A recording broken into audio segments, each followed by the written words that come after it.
Welcome, Machine Army Episode 2. It's been a long couple of weeks. We've had some really exciting stuff happen. The Machine Army, Lightbringer's been working his absolute butt off for us. I think we're all really appreciative of that. Got some really cool stuff for you guys this week. A couple more viewers entering. Welcome. Thanks for joining, guys. Everyone that's here already. We've got some regulars here. Chased is here. Shook One's here. Captain Jack Sparrow. Welcome, guys. Great to have you here. We've got some fantastic content for you today.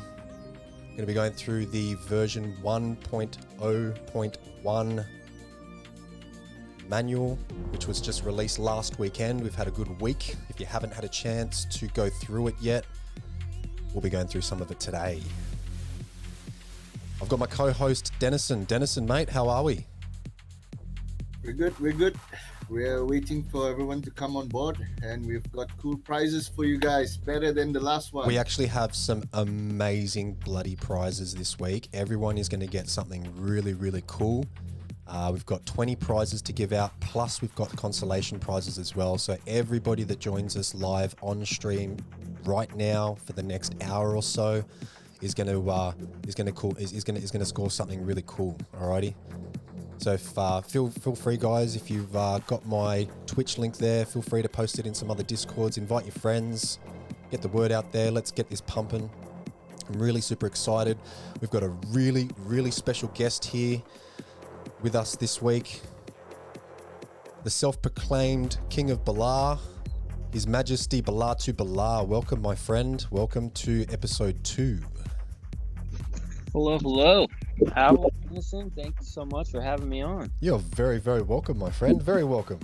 It's been a long time coming. I think we've had some interactions over the past sort of 2, 3, 4 weeks.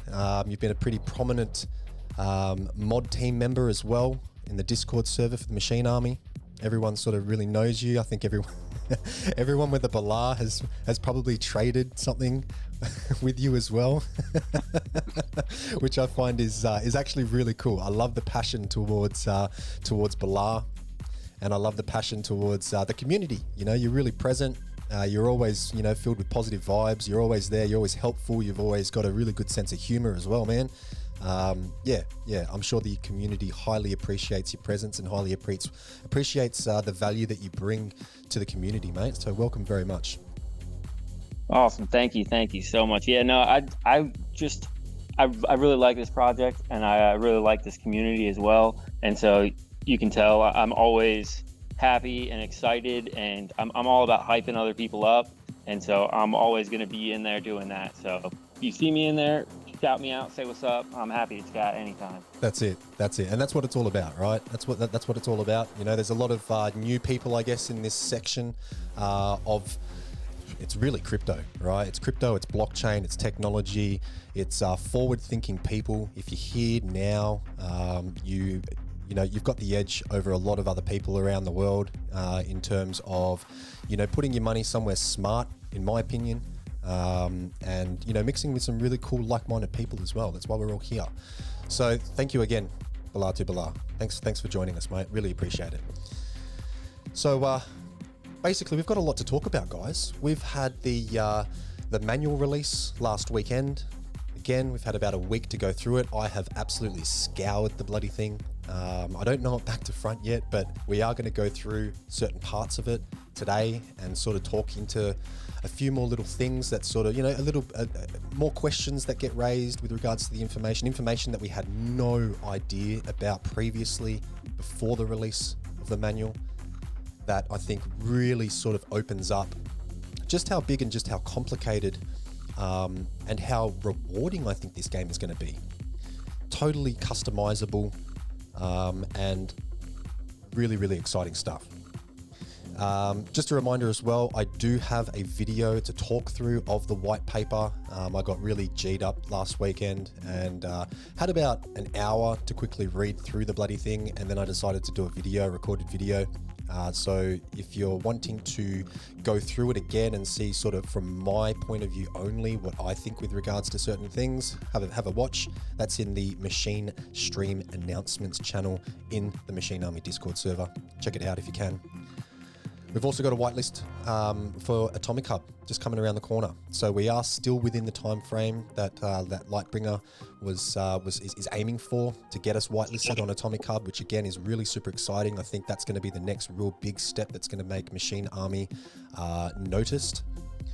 We've already got a lot of backing and support and shout outs from some big players over at Green Rabbit and a couple of other places as well. So the word is definitely 100% getting out about Machine Army, which makes it even better to be here right now, right?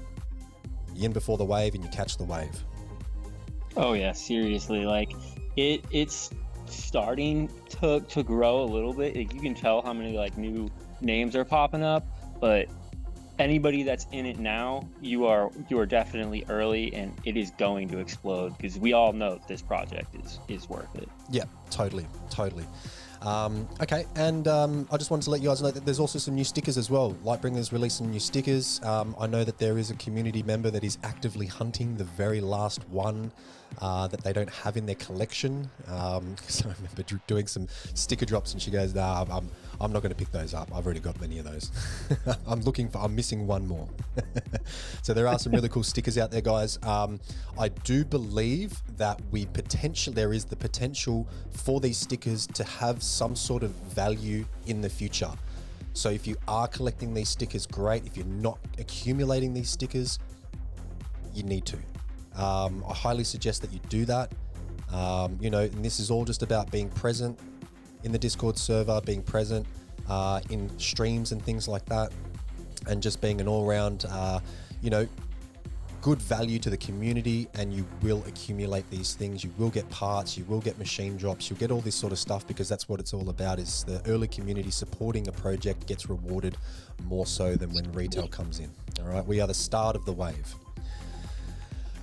Alrighty, well, I think we're going to get into our first segment, which is basically 3 questions for Belar to Belar, our special guest from the mod team today. And Dennison, have you got those questions up in front of you, mate? Did you want to ask the first one, or did you want me to ask the first one? Yeah, I'm okay. Okay, go for it. I'll just fire off the first question for Belar to Belar.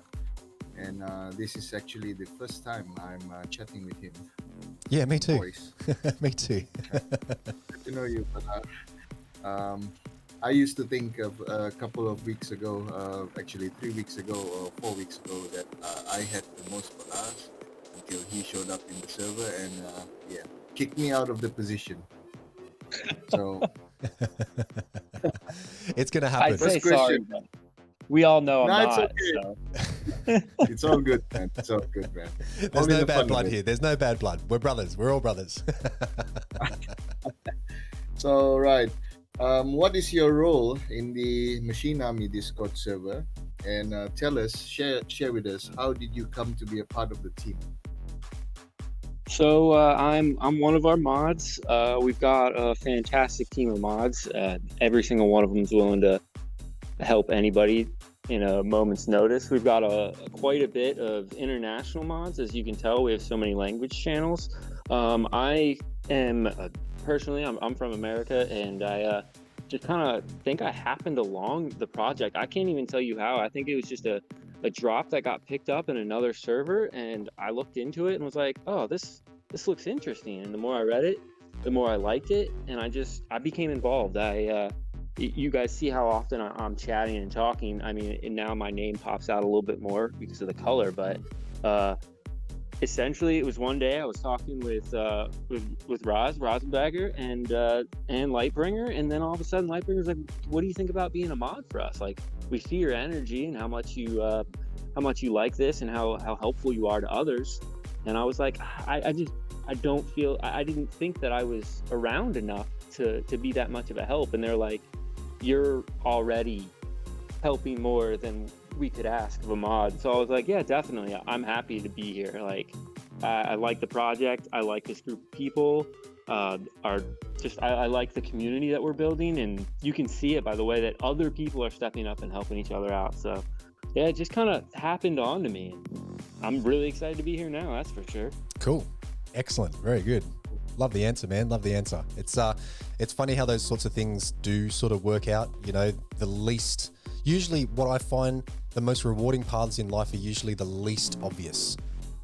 You know, it's when you're not looking for them. It's when it's not forced.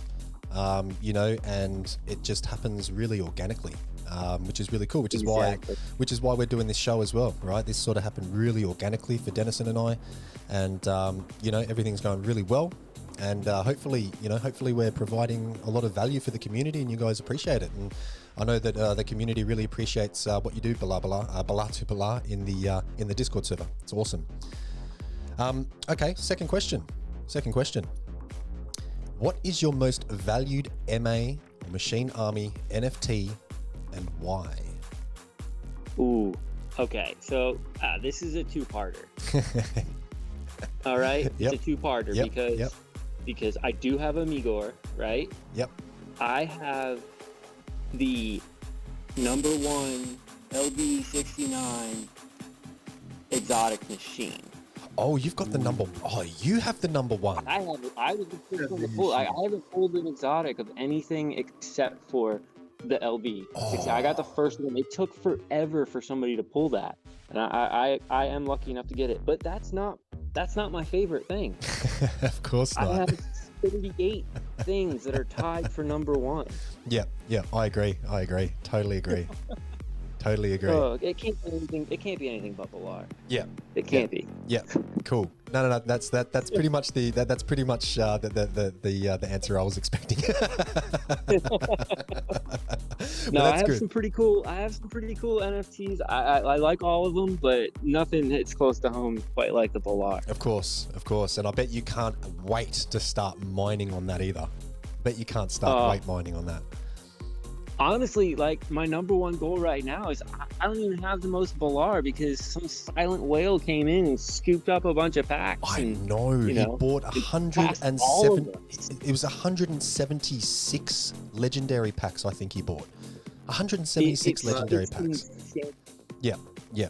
But you know, I guess this is the exposure that Machine Army now has, right? Is that there is nothing stopping whales from coming in, and you know, I guess this was something that we were talking to Roz about last week, was that it sort of shows a lot of Lightbringer's character when at this stage of the project, when he understands that a lot of these, you know, really dedicated community members that are here right now don't have hugely deep pockets, and that's totally understandable, but they shouldn't need to.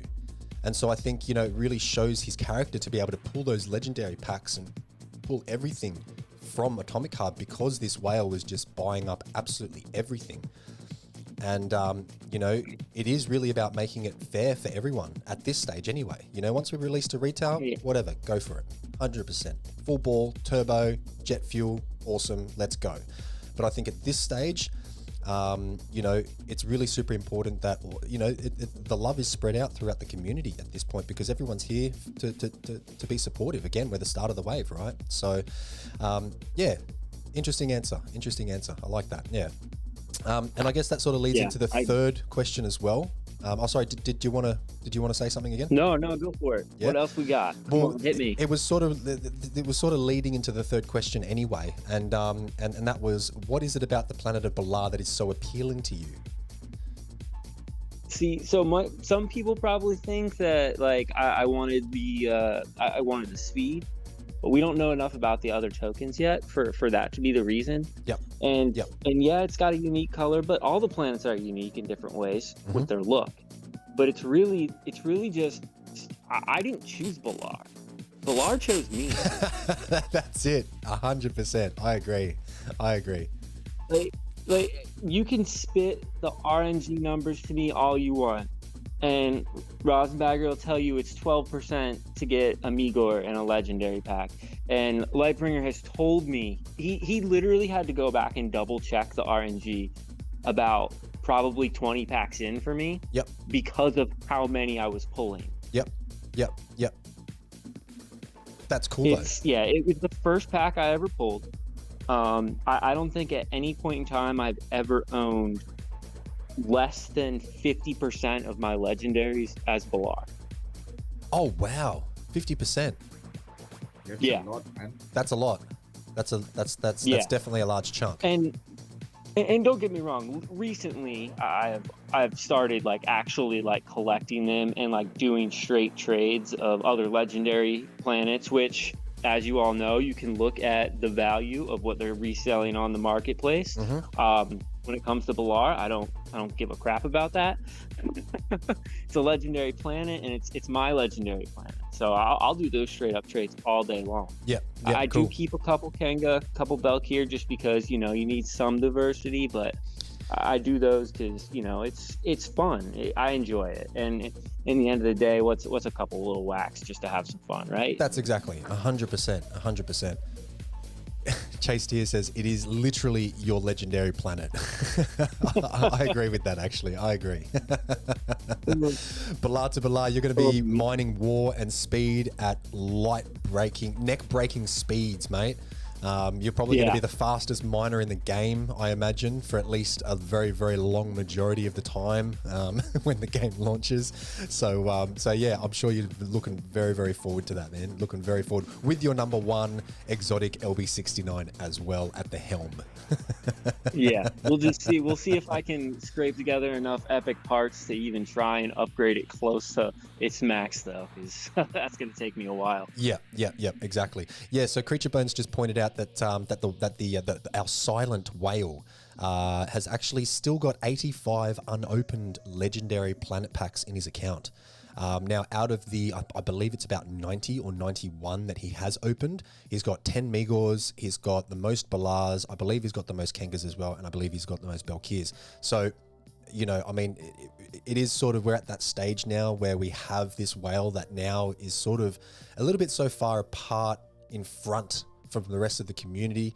It'll be really super interesting to see how he evolves as a player. I think we're all going to be keeping, yes, correct, Creature Bone, he has 11 Migors. His last planet that he recently opened was another Migor. He did have 10, now he's got 11, but I think he's going to be in the community's eyes. We've all got his wax address. So I think we're all going to be sort of keeping an eye on him. One funny thing, guys, if you do check him out, and I think it's worthwhile highlighting this guy, whoever he is, because at the end of the day, again, these are the sorts of players that are going to be bringing a lot of value and a lot of liquidity to a lot of these resources and the economy of the game too, right? So these guys are going to be providing a lot of liquidity in terms of mining pools, in terms of on exchanges as well for the 5 different tokens. So I think it's really important that we do have whales, but it's also great with the fact that we can actually keep an eye on them as well. We can see what they're doing. And one thing that I did notice, if you have a look at his wallet, he's actually only got, I think it's 6 LB69, no, NX42s. He's only purchased NX42s, and from what I can tell, he's only got 6. He's got an epic and he's got 5 rares. So no uncommons, no commons, no legendaries, no mythics, and no exotics. But really super strange that he's gone out and he's spent quite a large sum of money on 170 odd legendary planet packs, but he's only purchased a handful of machine packs. So whether he just doesn't understand, well, there you go. So Creature Bone saying he's only got five machines now. So whether he's not quite sure how the mechanics of the game works, or whether he's maybe trying to flip, could be something else as well. Maybe he's not actually really interested in playing. Maybe he's here to flip instead. So that's something that's interesting too. Anyway, thanks guys. Thanks for that. Thanks for that info. Just chip in for a bit. Go for it. I was the first thing I did waking up earlier on was to check the weekend sale that Lightbringer had on. So it's interesting to note that the NX42 machines have been sold out.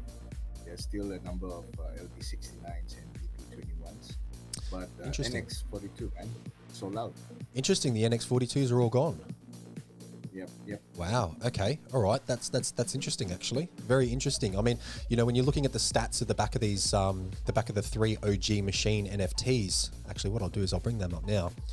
Is what we're actually looking at is the LB69 actually has the highest stats You know, if we're looking at, you know, let's just take the most powerful, for example. We've got, you know, out of 99 for the LB69. If we then go to the BP21, this is probably the least I think I remember yet. So 75, so that's, you know, 24 power less than the LB69.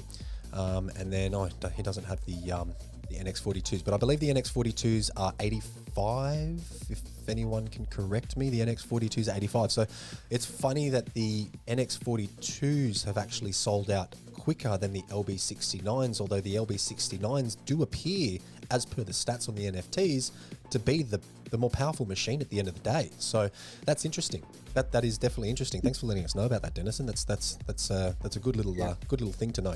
Yeah, definitely. So another thing to note is the price, the weekend sale price. Yep. It's really cheap, guys.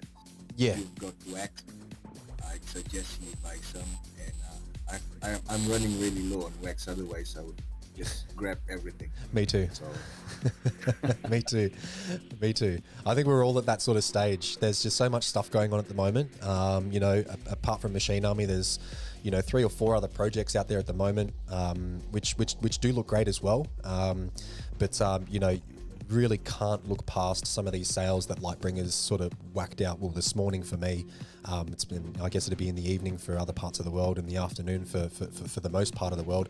But you know, it's really difficult to look past some of these prices. Belar, did you grab anything a couple of hours ago when that, or you know, yeah, I think it was a couple of hours ago when the sale started? I grabbed 1 or 2 packs. 1 or 2? Know, yeah, cool.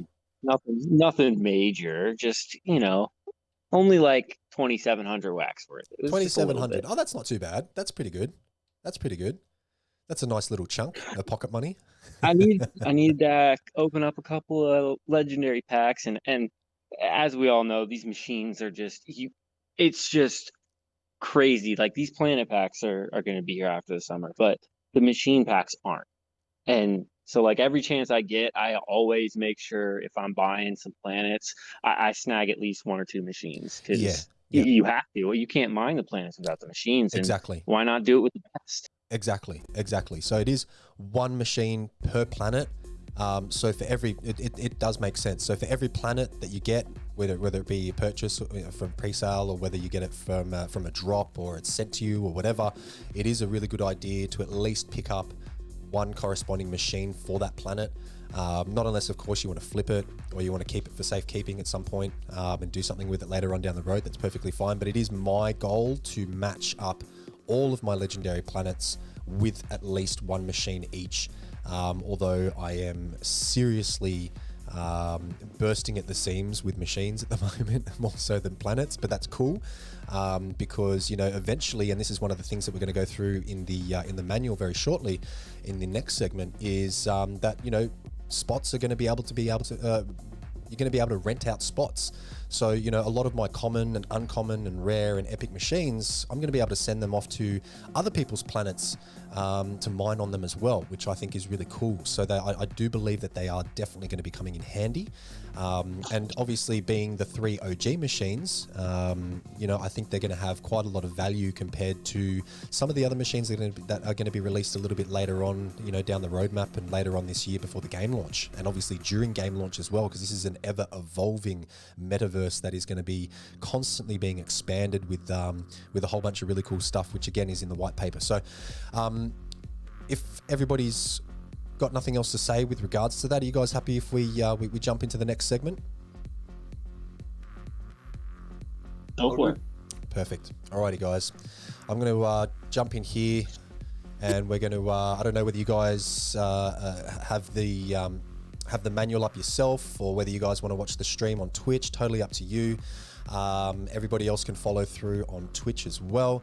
So this is the new manual. Now, again, whether you guys have had the time to go through it or not, you know, there's some really, really cool info in here. We're not going to go through everything word for word, but we are going to skip through, sort of, you know, skim over things, and then sort of concentrate and knuckle down on certain sections and certain bits of information, and just have a little bit of conversation about what our thoughts are towards this. Of course, the Twitch chat is open, so if you guys have anything that you guys want to ask or chime in, please put it into the chat. We'll try our best. Dennison, if you can keep an eye out on the Twitch stream chat, please, and just let us know if there's any credible questions that come through. We can try and address them as we go. So yeah, guys, this is the Machine Army Manual V1.01.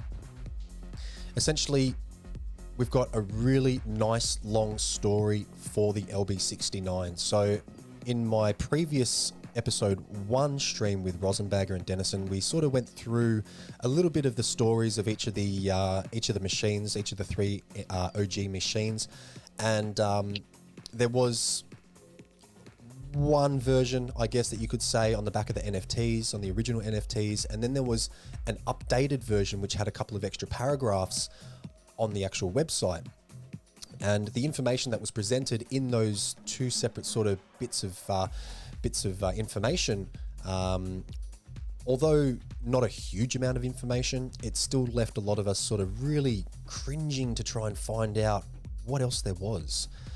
Now, if you haven't had a chance to read through this LB69 story, I suggest you do. There are some really, really cool, interesting little bits of details in here.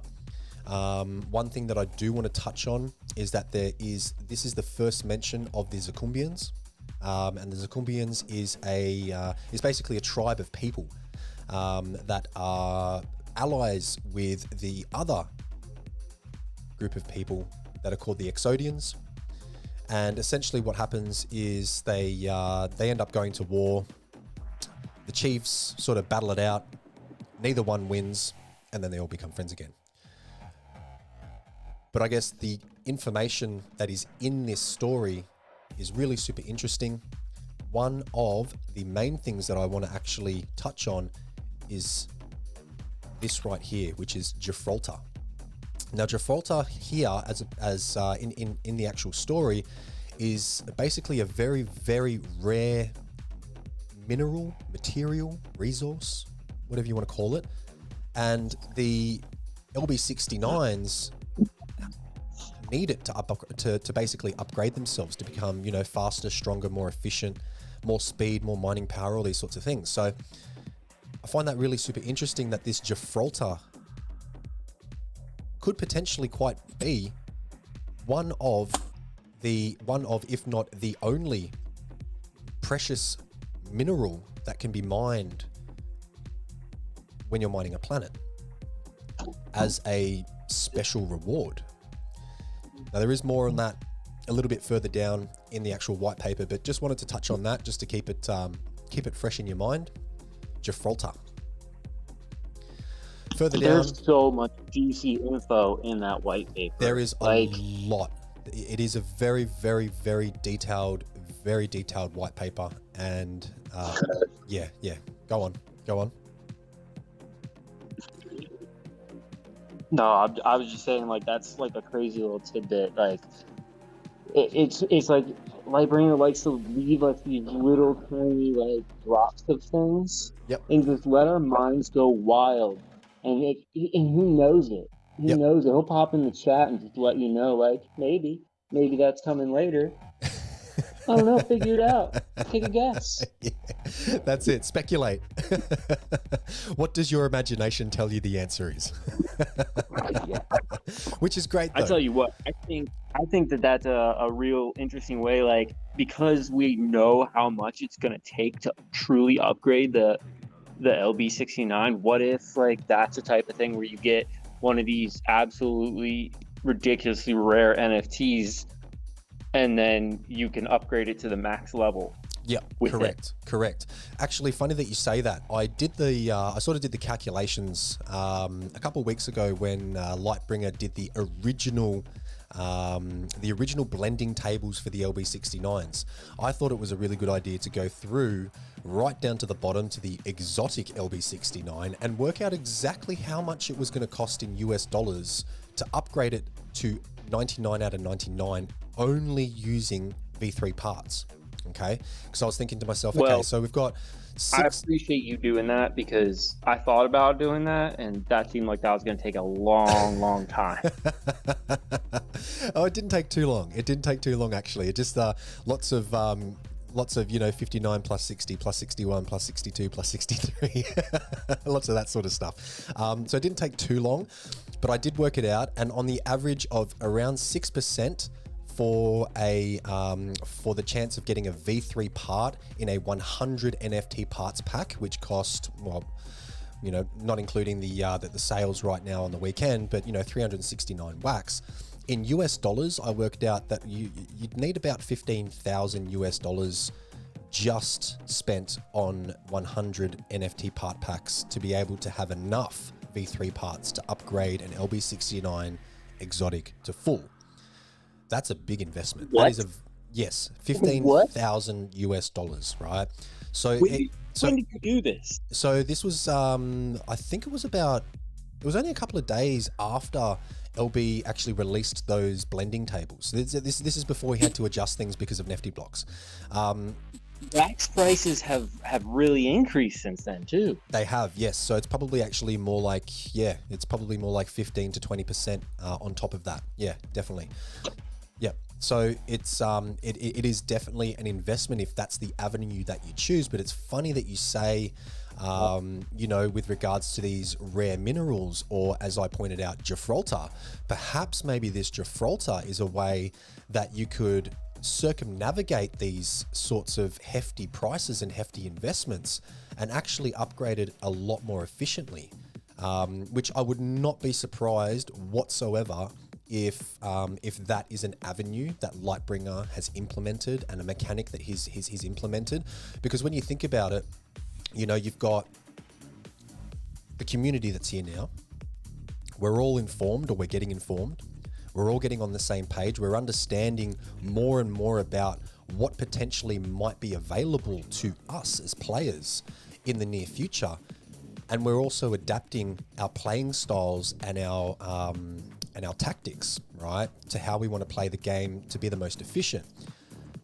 Now, it would not surprise me if a whale comes in at game launch and goes, yep, I'll drop 20,000 or 25 or $30,000 and upgrade this, exotic LB69 that I bought on Atomic Hub for 10,000 wax. I'll spend the $20,000 on parts packs and upgrade this to full. Now that's your shortcut, right? Shortcuts are expensive, as far as I'm concerned. If you want to get to the top and you want it to be quick, you've got to pay for that. And I think LB understands that. And that's perfectly fine. There needs to be an avenue for that sort of money to flow into this game. However, I think there's also going to be other avenues that may take a little bit longer, but they're not going to be anywhere near as expensive for players like us who are informed about certain other avenues that may be available to us to get our machines to max. And I think Gibraltar might be one of those. Again, guys, this is just speculation on my part. This is just something that I've picked up in the story. I've picked up as well on the back of the LB69 NFTs, reading through the white paper quite a few times now. And, these rare materials or rare minerals have really stood out to me as a form of being able to upgrade machines, land, and some other really cool metaverse parts, which we're going to go through in a little bit as well further down in the white paper. So just a little thought from Al. Anything else that you'd like to add with regards to the LB69 story, guys, before we move on? Go for it. Al, can you just give a shout out so that they can put their WAM in the chats? Of course. Yes. Box. Yes. Alrighty, guys. So all of our viewers, we've got 18 viewers at the moment. Guys, you are going to be winning everything. Well, not everything, but some things each. So if you could just chuck your wham into the actual chat. I know Raymond is there, Stingy Roke 7 is there, Shook One's there, Chase T wants everything. Rosenbag has put his wham in there as well. So ALX for strings, thanks for your wham, guys. Please put your whams in there. We are going to be expecting, between 16 to 20 whams. We do have 20 different prizes to give out. So everyone here so far is going to be winning something. Is going to get a giveaway in the Wheel of Names at the end of this. So thank you, Creature Bone, for putting your wham in there as well, guys. Yep, chuck your Piggy Duke if you haven't done that. Chuck your wham in the chat. Dennison's going to collate them into a list for me for the end of the show. Alrighty, guys. Owl, real quick. Yo. I'm trying to get a shout out for you. Yeah. I followed you on Twitch, but is there no way for me to? What's the next level of following somebody? I do have a Twitter. Twitter for me is the only social media platform that I'm on, and I don't really want to go into it, but I find Twitter hugely valuable to the information that I want to receive, whether it be financial markets or world news.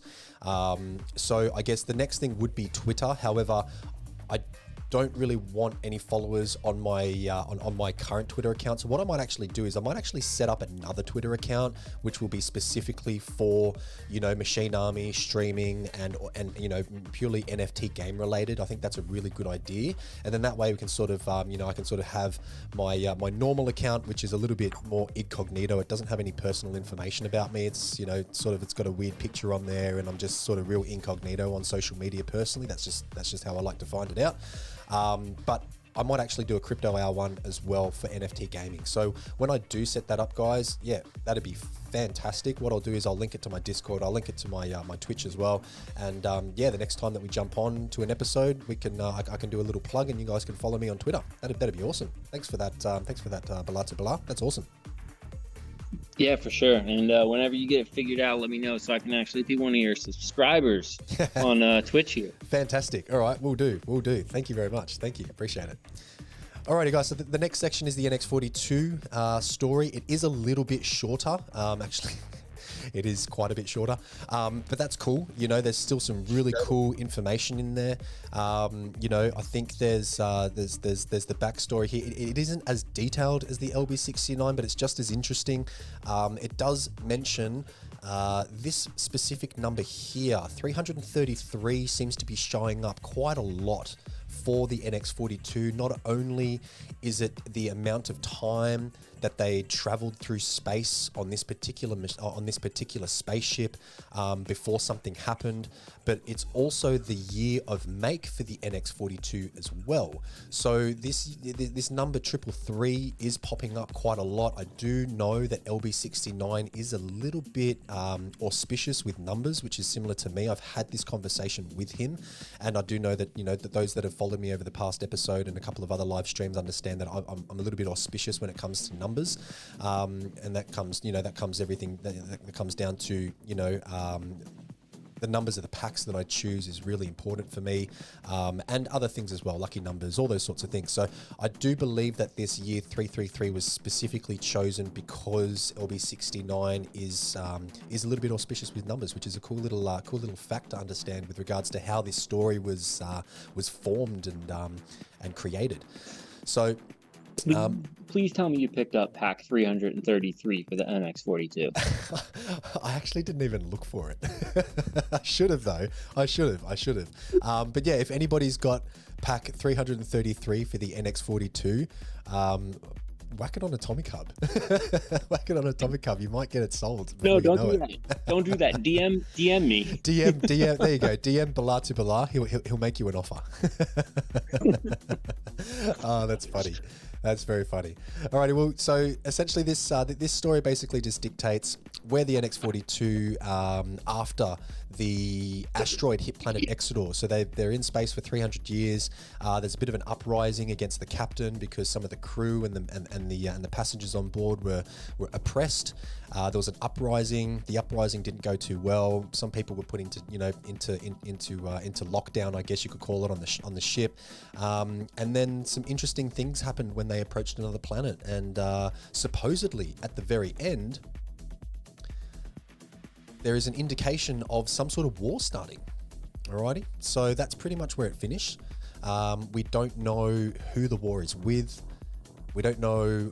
I don't think we know where the actual planet is as well. I don't think we're told the name of the planet either. We just know that there was sounds of an alien voice transmitting through their comms. And as they entered the atmosphere, the signal went dead and silence crept across the room. I really love the way that Lightbringer has actually written a lot of these, these stories. It's kind of like how a story needs to be told, right? You need to get a feel for where the characters are and what they're going through, because what it does is it puts you in that space.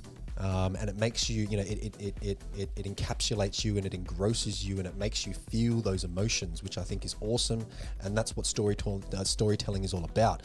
And the fact that Machine Army has this totally unique, albeit related story behind all of these different machines. And I'm sure the planets of Migor and Belar and Kanga and all the rest of them, I'm sure they're all worked into the story somehow. We just haven't been told that yet. But again, that's kind of like, we're slowly all reading through the same book and we're slowly turning page by page and we're all finding out together, the rest of the story and as it goes on. So I think that's a really, really cool aspect of how this white paper and this manual has been presented. Really cool. Guys, roadmap. Q2 done. Q3 is pretty much done. Obviously the manual white paper, which is what we're going through now, that's going to be updated. That will obviously get a strike through. We've had a huge amount of BP21, LB69, NX42 machine packs sold. We've had the 25 part NFT, 50 NFT, and the 100 part NFT packs released sort of in the past couple of weeks, which have been selling like absolute hotcakes.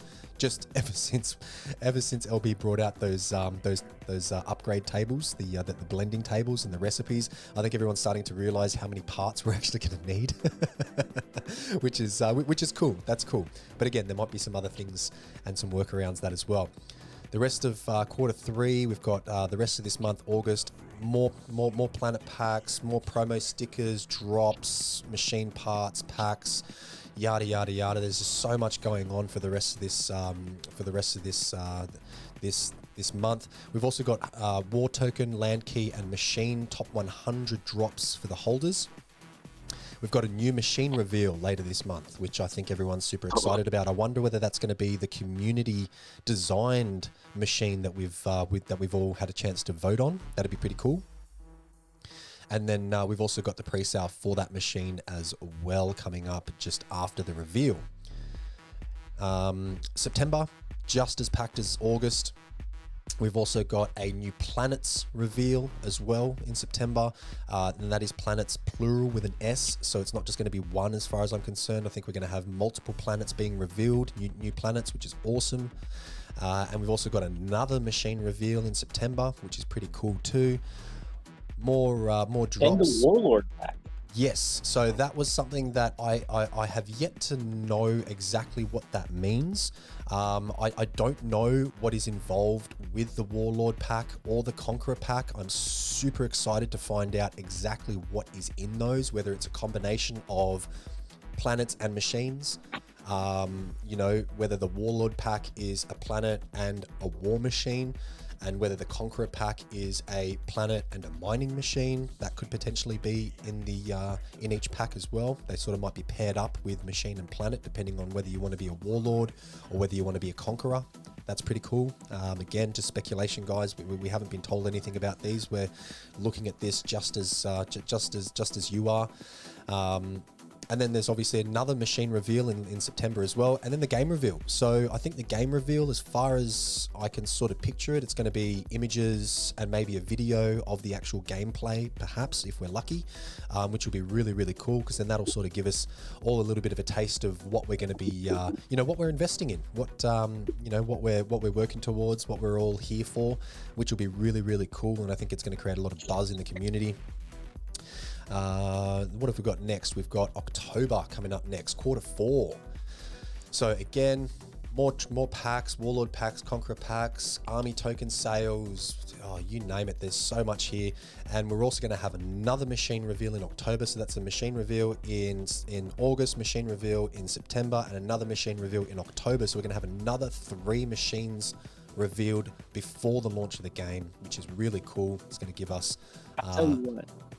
I tell you what, it does say machines plural. That's true, actually. That is very true, actually. Does this one? This one's just a single in September, and the one for August is also a single as well. So yeah, no, you're right. That definitely does have a plural of an S there. So we could potentially be looking at, 2 or 3 or 4 or half a dozen, or bloody, we could be looking at 50 machines here. Hey, it is called Machine Army. This is true. This is very, very true. Although I do have an army of LB69s already. Hey, listen, I've got an army of Belar, so I feel you. That's it. Exactly. No, that's right. Machine army all the way. November is a little bit more quiet, but I expect that, everything that's going to be happening from August all the way up into the end of October, I think November is going to be just as busy in terms of community interaction, in terms of, drops for the community, competitions, prizes, giveaways. We're obviously still going to be doing streams. So listen, I think November is going to be just as packed as the rest, but as per this, we've basically got promo pack drops for land keys and machines. So that's not planet packs. That's land keys, which is interesting because you get the land keys by burning a planet NFT. You then receive a land owner key for that. Oh, wait, sorry. Am I getting confused? Maybe that is the land key, isn't it? The planet NFTs are land keys.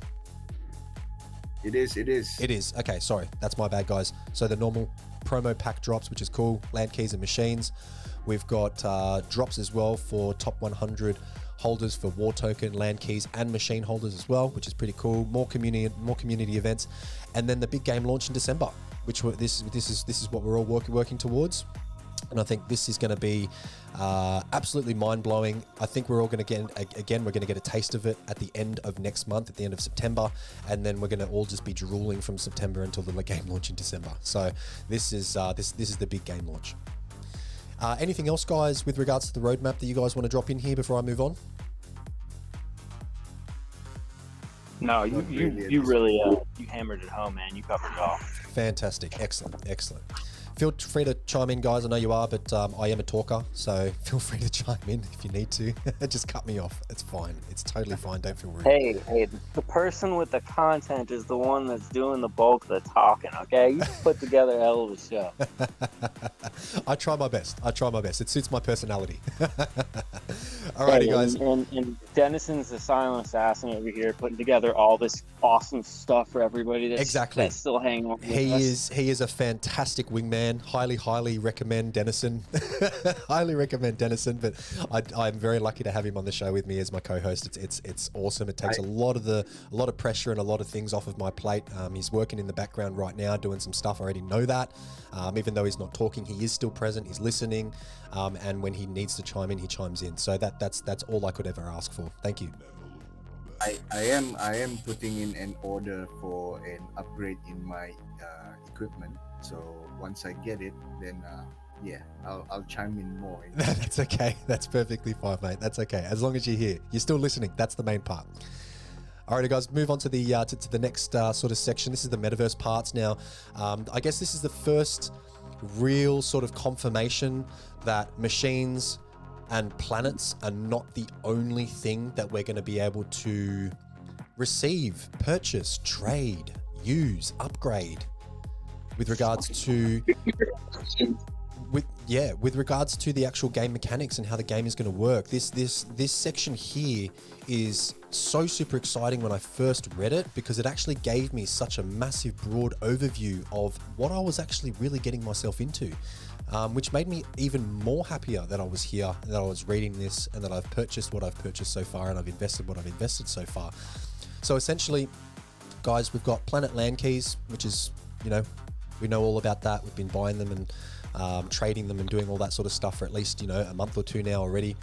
The planet mining spots, again, that's going to be issued when we burn our planet land key. We're going to be issued a planet mining spot key or a planet mining spot NFT.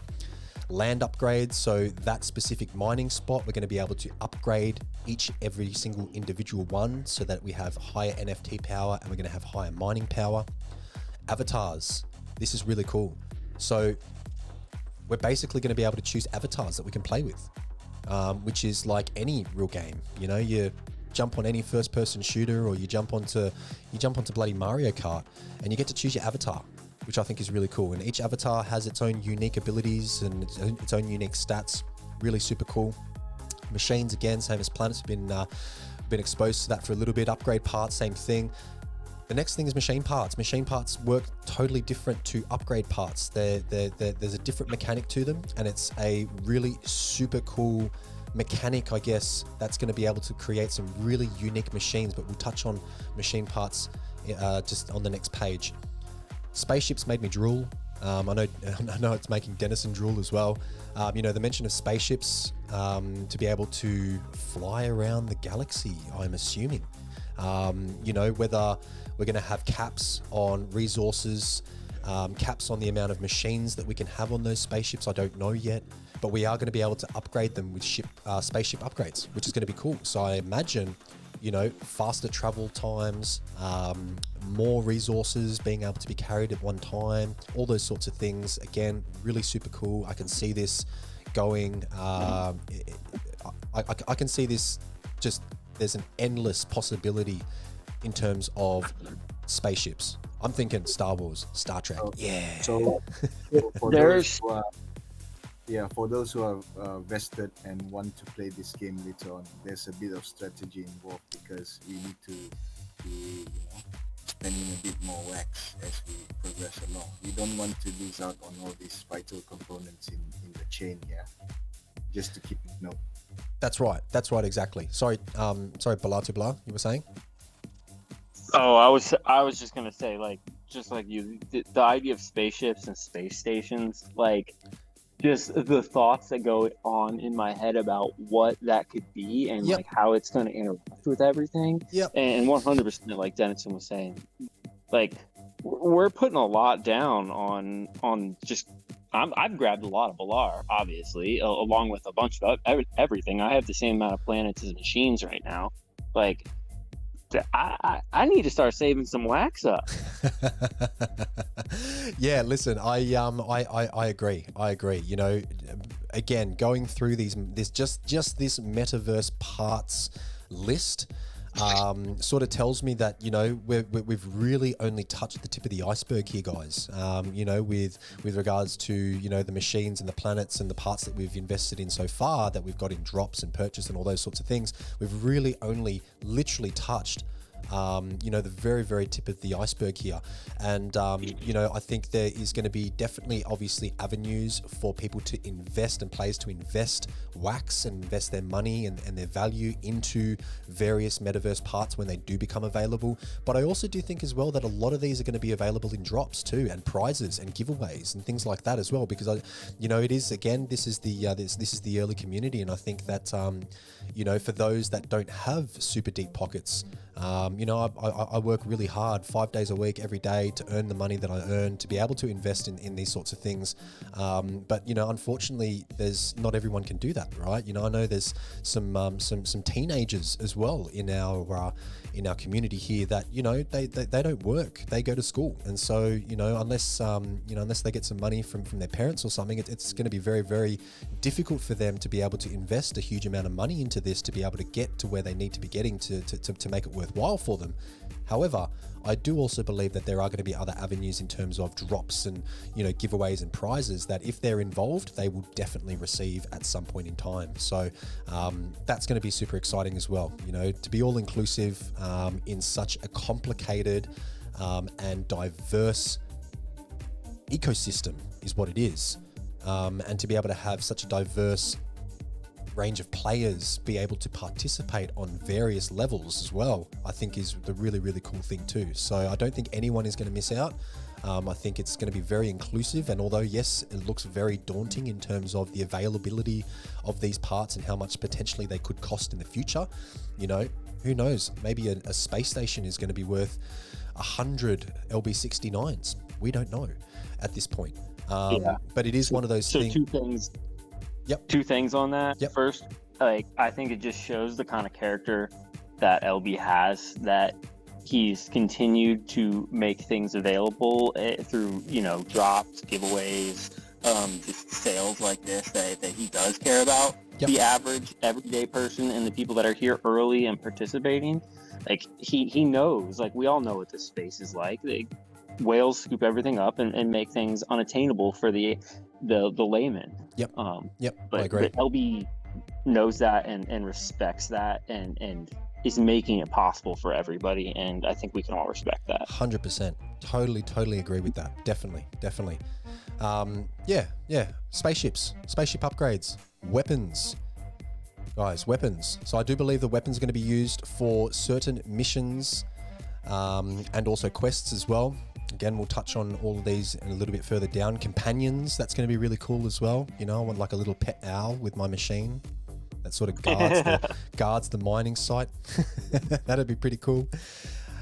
Here's the mention of the rare minerals. Now it is plural, so that's going back to the Gibraltar from the LB69 story up above. That's my sort of take, is potentially maybe Gibraltar is one of those rare minerals. Maybe Astro is the other. Mining equipment goes with, as far as I know, it goes with your machines to increase your speed, increase your capacity, increase your power of your mining, which is really cool. Again, army's going to be used for missions and quests. And again, space stations is sort of, you know, that next one, which is just this huge big question mark above my head. How is it going to work? Is there only going to be one type of space station? Is there going to be different types of space stations? I know that there's different rarities from common all the way up to exotic for every single one of these metaverse parts, which is pretty cool. And as it says here, you'll be able to trade or sell all of the metaverse parts mentioned above. So that's really cool as well. Every single part of this game, whether it be machine, planet, space station, weapons, companions, all this sort of stuff, it's all going to be a part of the Machine Army ecosystem, and it's all going to be its individually traded market as well, which I think is really, really cool. Which is just going to absolutely explode the space as far as I'm concerned. Options. It's all about options. We want options. And with Machine Army, we're getting game. We're getting this options. Is an actual game. This isn't just a project. This is not a click and forget. No, this is not a click and forget. This is not an R planet. Let's just click a couple of buttons and see if that works. No, it doesn't work. Okay, let's just add a couple more things onto staking on this page. No, guys, this is an interactive game. That is going to be the amazing thing about this, is that we are, I can picture us flying around in bloody spaceships through different galaxies, landing on different planets, putting our machines and mining equipment, and then going over to another planet and fighting a bloody a war or a quest or something, whether it be versus AI or whether it be versus, you know, PvP. You know, I can just see this happening sort of in my mind's eye, and you know, I don't want to, you know, I guess spoil it for anyone or make anyone think any different of what their vision of what it might be. But that's just personally how I see it. And, you know, a lot of the games that are available now are really sort of just drag and click sort of type games. Maybe type in a couple of numbers here or an address there or something like that.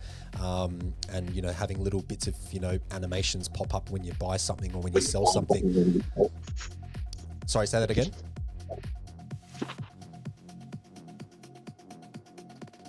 Okay, never mind. So yeah, this is going to be a fully interactive game, guys. Alrighty. So, Belar, did you want to just quickly have a read through? I think we all know about planet land keys. Yeah, the mining spots. That's pretty much just, you know, what you burn a land key to get a mining spot. So that's pretty straightforward. The land upgrades. Did you want to have a quick read through the land upgrades for me? If you can see, can you read that? Yeah, I got you. Land upgrades are NFTs that you'll be able to get in the game when mining or super rare drops in future packs. These NFTs are going to be used to upgrade your mining spot. This will give you higher mining and NFT powers, but could also reveal new missions and quests.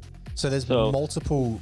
Obviously, a lot that we don't know quite yet. 100%. Yeah. Just because you have a land key that says, for example, you know, I'm going to get some more and some speed from my Belar. No, it's going to be much more than that, potentially. That's right. Yes, definitely. So, and I guess that's one of the other really cool mechanics about this game as well, is that it's not just, you're not just mining the really super simple, it's not so black and white. There's so many different things that can pop up when you're mining, and there is more mentioned a little bit further down with regards to mining and certain rewards that you get from mining. But it is not just what's on the NFT of the planet. There are definitely other things that are going to pop up while you're mining as well, as sort of random rewards, which is really cool. I'm going to go through avatars. So the avatars are the main characters that you'll be able to play in the game. Depending on what avatar you hold, different powers will be applied to your gameplay and mining. So again, I don't know how many avatars there are. I'm assuming that potentially we might have avatars related to the races of people that have been mentioned in the story. So we've got Exodians, we've got Zacumbians, and there's also the NX42 people as well. Off the top of my head, I can't exactly remember, but I would assume that we would potentially have avatars from those races of people, and we could also potentially have avatars from races of aliens that are potentially hostile towards these races of people and their machines, and this quite possibly might lead to a PvP sort of situation where we could have good guys versus bad guys. Potentially. Again, speculation, guys. That's just my thoughts. That's where my mind's going. But that would be. And the best part about this is this is all the type of thing that this is the projections. This is the plans going forward. But this isn't fully there yet. So ideas like that from the community could help drive. Like if there's the demand for this PvP side of thing when everything's come about, like that's the sort of thing that can get developed. That's right. Exactly, 100%. Totally agree with you. All right, so I'm personally looking for towards the PvP side, whereby hopefully we can conduct raids on other players, man. That'd be pretty cool. Yeah, definitely. Like defend your mining spots, sort of type situations, right? Shout out Megalomaniacs Guild. Megalomaniacs, yes, Megalomaniacs. Chase has set up a Discord server for Megalomaniacs. Going to do a little plug there. We're going to get Chased on the show over the next couple of weeks, I think. Anyway, just as another special guest, and we'll really dig into why he's actually formed that Discord server and that guild. But I think it's a much needed addition to the community, where we can discuss strategy and all those sorts of things with regards to how we're going to be actually approaching this game. I think it's really super important that everyone try and get as much information as possible. We're all here, we can all scratch each other's backs, and we're all here to share information, because at the end of the day, if everybody here is successful, we as individuals will also be successful too, right? It's all about it's all about sharing the love with this, as far as I'm concerned. So there's your plug, Chased. Alrighty, so machines, we've talked about machines, or we know about machines. Upgrade parts, same thing. Machine parts. Dennison, have you got a second, mate, to quickly read the machine parts section of the Metaverse parts description, please? Machines, right. The machines are the main core for mining. Sorry, machine parts. Machine parts. Oh. Next page down. Yeah. Upgrade parts, right. So upgrade parts are to be used to upgrade your machines, different powers. When upgrading your machine, the upgrade parts are going to be burned with your old machine. When doing this, a new machine will be issued to you with the new powers that you upgraded to. It also means, machine parts are going to be obtained from mining, missions, quests, and packs. And he forgot to include this, drops. You will be able to use the machine parts to build a machine that would contain parts from other machines. To do this, you will need a head, body, arms, and legs. So a lot of customization going on later on in the game. Correct. And this is something that I really sort of had a really big think about this. So we've obviously got the 3 OG machines. We've got the LB69, the NX42, and the BP21. But essentially what this is saying is that we will be able to get machine parts and combine different parts from different machines to make a totally customizable machine. So we could have the head of an NX42, we could have the body of a BP21, we could have the arms of an LB69, the arms and legs of an LB69, right? Like The machines are going to look totally whack because, you know, we're so used to seeing these 3 OG machines as they are, and having all these different parts all put together to create a different machine, you know, is going to look a little bit strange. But I think it's also a really, really cool opportunity to get some totally customizable machines with different parts. Now, my thought was, what if each of these head, body, arms, and legs of each machine also had their own individual NFT power, and when you combine them, you can get varying different levels of mining power and NFT power depending on which parts that you put together, right? So maybe that, you know, you're going to be able to get the exotic head of a BP21 and put it with a common body of an LB69 and mythic arms and legs from an NX42, and then all of the different NFT powers and mining powers combined create this completely customized, you know, instrument of either mining or war. That's really, really cool, and totally customizable, and just really blows a lot of the different concepts for a lot of other games out of the water because it is so customizable. Belar to Belar, what's your thoughts on the machine parts? There's just going to be so many different options. Like, I also think that it's honestly, it has the chance to be like a really affordable entry point, yes, for machines, because as we know, the current ones are going to be the strongest.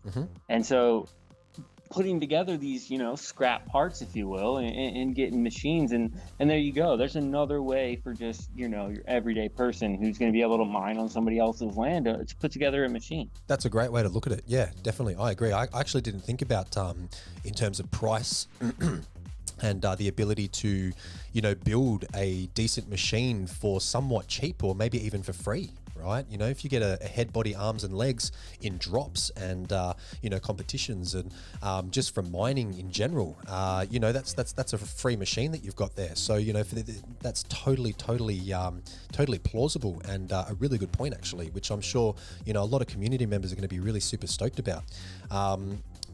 Yeah, fantastic. Now that's good. Thanks for bringing that up. Alrighty, guys. So next is spaceships. Belar to Belar, do you want to have a read through spaceships? For sure, of course I do. And spaceships are going to be used to travel between your mining spots and for various missions and quests. You'll be able to obtain the spaceships from future packs and drops. Like, these are going to be huge for those of us and for anybody that plans on having different planets in their arsenal. Yes, correct. I agree.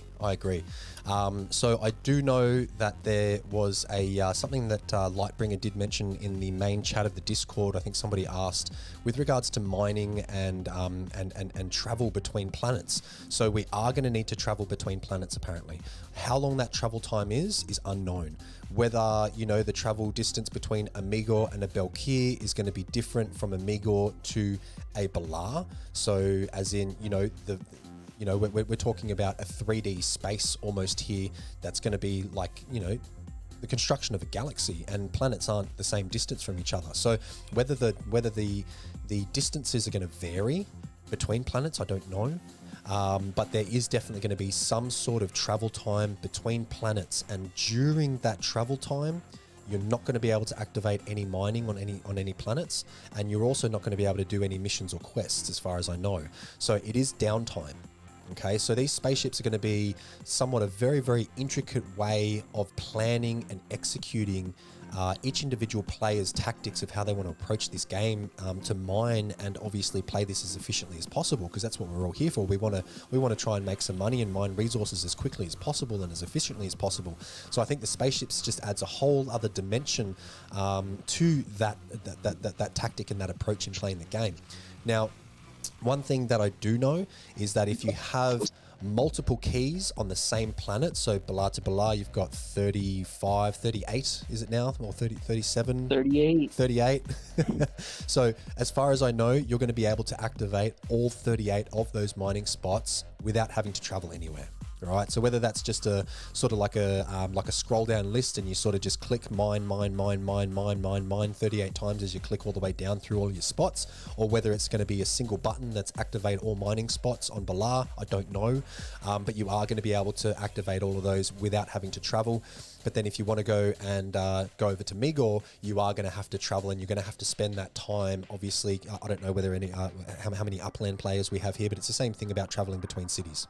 Right, so the further the city is, the longer it takes. You can't do anything real. I mean, you can obviously click around and you can still purchase properties, but as far as your block explorer goes, you can't mint or you can't do anything with your block explorer during that travel time. So it's going to be something very similar, but there is going to be travel time between. So I think we're going to start to see a lot of people Belar to Belar, and a lot of players that are sort of going to maybe want to start to gravitate towards certain planets to reduce that travel time, which I think would be a really smart move.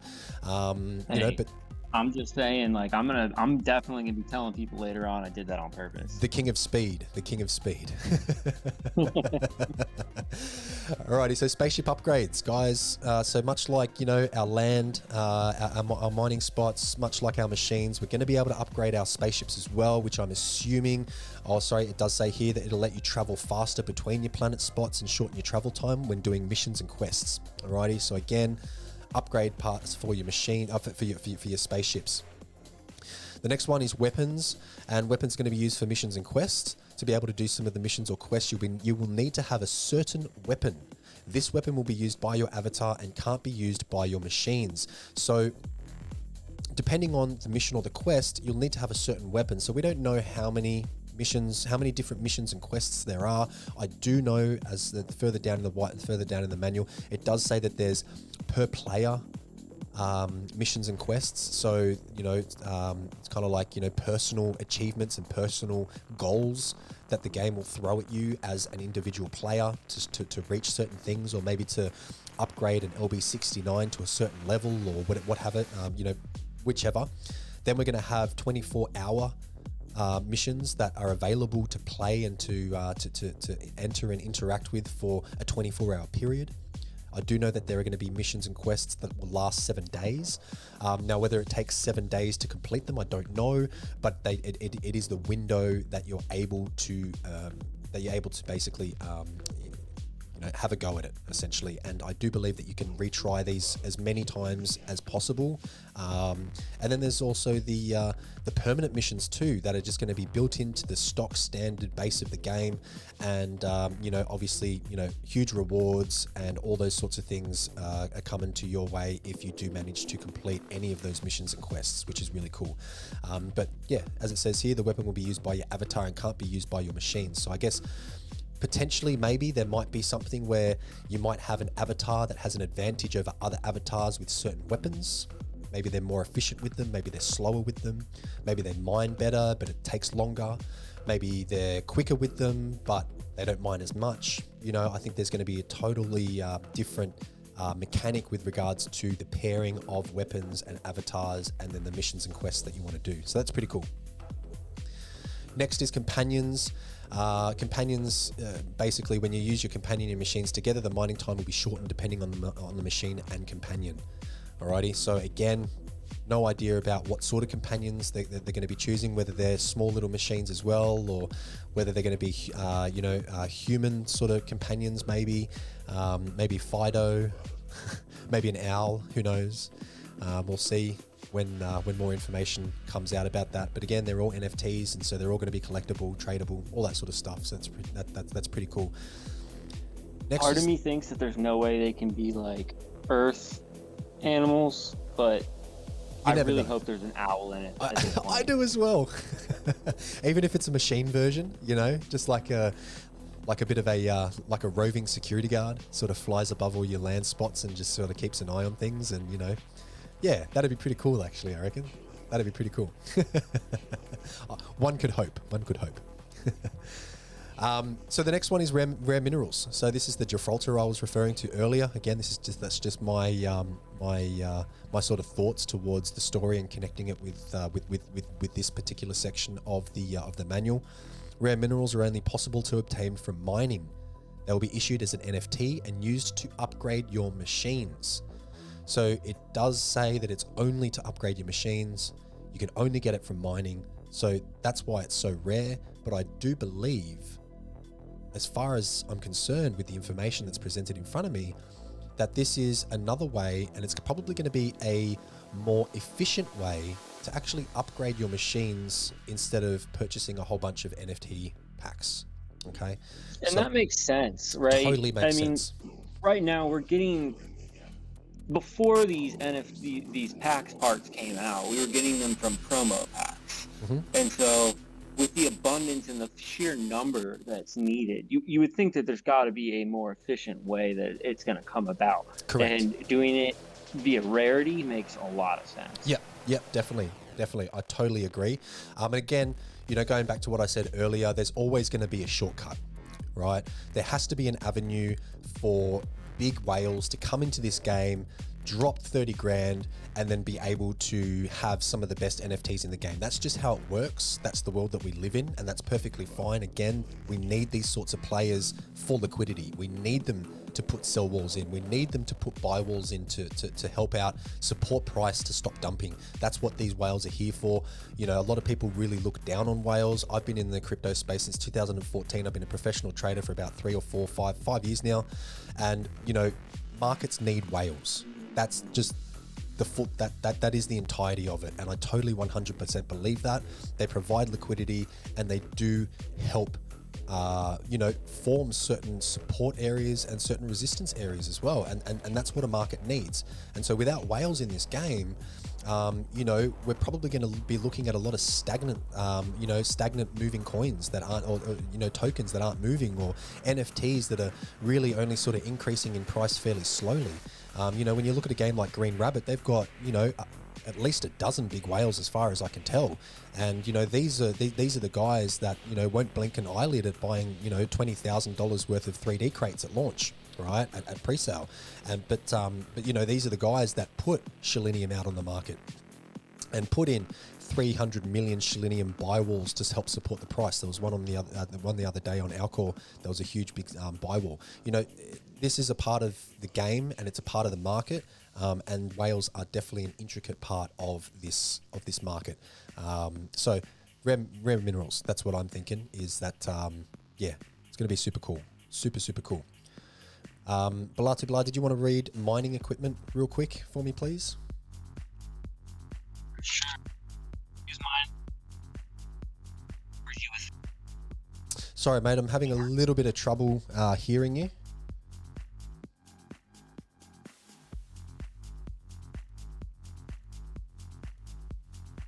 Alrighty, while Belar sorts out his audio, I'll go through and just read the mining equipment. So you'll be able to use mining equipment with your machines. This will reward you with faster mining rate and better rewards. The mining equipment will be obtained from drops and packs.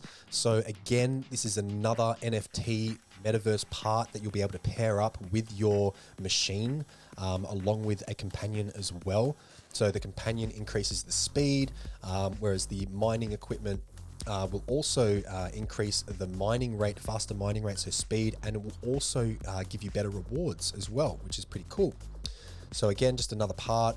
All of these come in rarities from common all the way up to exotic as well. So I think there's going to be lots and lots of chances for everyone to really start collecting and accumulating all of these real cool little parts of the metaverse. Army, to do certain missions or quests, you'll need an army to do so. The army will give you access to the quests and missions when obtaining the army NFTs. So to actually get access to missions and quests, you need to have the army NFTs. You need to have an army. After completing the various quests and missions, a huge reward will be issued to your account. Okay, so again, mining is all good. And collecting resources and rewards and things like that from mining your machines with their companions and with your mining equipment on your mining spots. But then there's also this other dynamic of the game as well, where we're going to have this whole other mechanic, which we can also choose to participate at the same time as mining. Obviously, you can't use the same machines, because the machines that you set to mining are mining, and they'll be mining for a set period of time before their cooldown. But then you'll also be able to use other machines and your army NFTs, as far as I know, to do missions and quests at the same time. So it's not just all right, I've set all of my machines up mining, I'm just going to come back in 12 hours time, that's the only option I have to come back in 12 hours time. Well, no, you can actually go off, if you do have these army NFTs, you can actually go off and do missions and quests as well in the meantime. So it's kind of like a double whammy. I love that. I love being able to fill in that spare time with something that's actually going to be useful and valuable. Especially when it says huge reward will be issued to your account. That sounds like it's very, very valuable to actually participate in these missions and quests. That makes us light up. Oh, there we go. I've got you a little bit. You do sound a little bit tinny compared to what you were before. Connection issues. My bad. No, that's okay. That's all right. I might. I'm just going to keep going. If you, I'm quite happy for you to disconnect from the Discord call that we're on and see if you can connect again. That's totally cool as well. I'm happy for you to do that. Definitely keep it rolling. Will do. Alrighty, guys. Next is the space stations. So the space stations is the final metaverse part on that list of parts for Machine Army.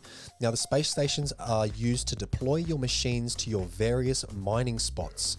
When holding a space station, you will no longer need to travel between the planets to deploy your machines for mining. This will let you focus more on completing your missions and quests. So I imagine that the spaceships are going to be somewhat of a higher tier NFT. That you're probably not going to be able to access space stations very, very early on in the game. I think it's going to take a little bit of work and a little bit of effort, a little bit of time, a little bit of dedication to actually get a space station, rightly so. So, but that's a huge perk. One of the things that I mentioned before was the travel time between planets, which is unknown, but it is downtime. That's going to be completely cut out of the equation. So I think that's really cool. I don't know whether you're going to need a space station per planet so that you don't have to travel between planets. So you've got Migors, Belkirs, Belars, and you've got a space station on all three of those, and also maybe a Kenga. So on all four, you've got a space station on all four. You don't need to travel whatsoever. Or maybe if you've got a space station on Migor and a space station on Belar, you don't need to travel between those two, but you still might need to travel between Kenga and Belkir. So that's pretty cool as well. Or whether it's one space station to cover everything. Who knows? Unsure at this point. But nevertheless, a really, really cool avenue for dedicated players to be able to concentrate on the, on the more rewarding missions and quests is a really, really cool mechanic that the devs have brought out here, which I think is really cool. Go on, Den. Just want to chime in. Yeah, it does say on the white paper that space stations are used to deploy your machines to your various mining spots. So I would assume one space station on one planet would cut your travel time down. Yes, yeah. That's what I'm thinking as well. I'm thinking it'll be a space station per planet, because it doesn't say deploy your machines to your various mining spots on your planets. It does say your various mining spots. So you're probably right there, that it is a one space station per planet that you would ultimately be wanting to aim for. So if you got 12 planets, that's 12 space stations, man. Correct. Yep, that's right. I know which planets I'm going to be putting my space stations on. I don't know how it would affect though, once the game is on and you can actually, once you've completed missions and you can actually rent out your mining spots. If you are one of the hunters, I don't know how the dynamics would play out with regards to this space station. Yeah, listen, I think that I think when it comes to rent, and again, this is not something that I've heard or anything that's been confirmed, but this is just a bit of a speculation on my part. When it comes to your renting spots, I do believe that you're still going to have to activate I think it's going to work in the exact same fashion as if you owned that mining spot. The only difference is obviously the owner of the mining spot will get a cut of all the resources that you mine in that rented spot. So you're still going to need to travel between planets to activate those rented spots. But I do believe as well, if you've got a space station on, let's say, a Belar, or let's say I've got a space station on Belar, and I'm renting a half a dozen spots from Belar to Belar, you know, not only am I going to be able to activate my own mining spots and machines, I'm also going to be able to activate those rented spots and machines as well at the same time, I believe. And what it'll do is it's basically just going to take a cut out of the resources. So I do believe that it's probably going to have that sort of mechanic where it's going to make it pretty seamless, I think, to activate your machines with your mining spots and your machines on other players' mining spots as well. So I got a theory on that one. Go on. Oh, you're back. You're back. Welcome. Not right about Oh no, but what if it just cuts down? It's a centralized station that cuts down your travel time from planet to planet. Okay. Yep. All right, that makes sense. That makes sense. And so instead of I guess making it instantaneous to deploy, it just massively cuts down the travel time, you reckon? Yeah. Yeah. Who knows? There's so many possibilities. There certainly is. Definitely. And again, what I mentioned before, guys, there is 7 different rarities, as we've experienced with the planets and also the machines up until this point: common, uncommon, rare, epic, legendary, mythic, and exotic for all of these parts. So all of these parts are going to be available in the 7 different rarities, which again creates such a completely unique, customizable, portfolio is what it is for every single player and how they want to approach the game. So really, really cool, really exciting. Guys, we know the planets. We've seen the planets. We've probably all got at least one of these planets, if not a couple. I know someone's got 38 at Belars. But now I want to get into the tokenomics. The tokenomics are interesting. Interesting because this is the first game that I've come across that has 5 different tokens or assets, tradable assets, mineable assets, that each have a unique mechanic towards the game. We've obviously got war. Okay, I'll just quickly buzz through them. We've obviously got war. This is available now. Anyone that's a warrior or an OG machine would have encountered war already. If not, war is available to purchase directly from Lightbringer, and you can get the warrior role, which includes some pretty cool drops every now and then, and a little bit of separates you, I guess, from the rest of the community. It's a little bit more of a specialized VIP group, I guess you could say. It's not the VVIP, it's not the OG machines, but it is a bit more of a VIP channel that we can all chat together and be warriors. But it is the main token, it is the core token of the game, and we're going to basically be able to get this from mining, missions, quests, and drops as well. But you're going to be able to use it for land upgrades, machine upgrades, special NFT drops, staking, and other upcoming things that will be revealed in the future. It is the most intricately used token throughout the actual throughout the Machine Army metaverse. So it is definitely a very, very important token. One great thing though is that war token is mineable on every single planet, regardless of whether you've got a common, regardless of whether you've got a mythic, Migor, it doesn't matter. War token is mineable on every single planet, and so this will be the most mined token in the entire metaverse. But there's a reason for it. It's intrinsically worked into the mechanics of the entire metaverse to be able to upgrade, purchase this, that, the other. Alrighty.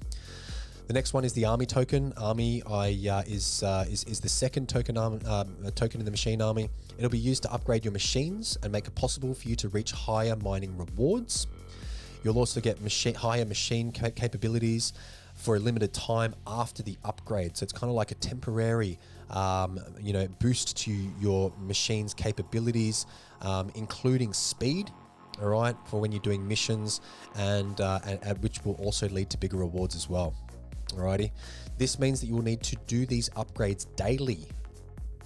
to keep the power.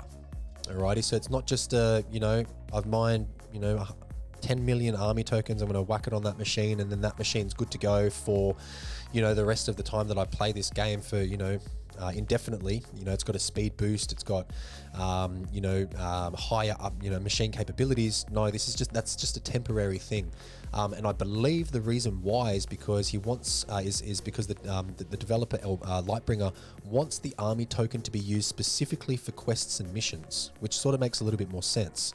It means that you're going to be able to complete quests and missions quicker, and you're also going to be able to get higher rewards when you complete those missions and quests too.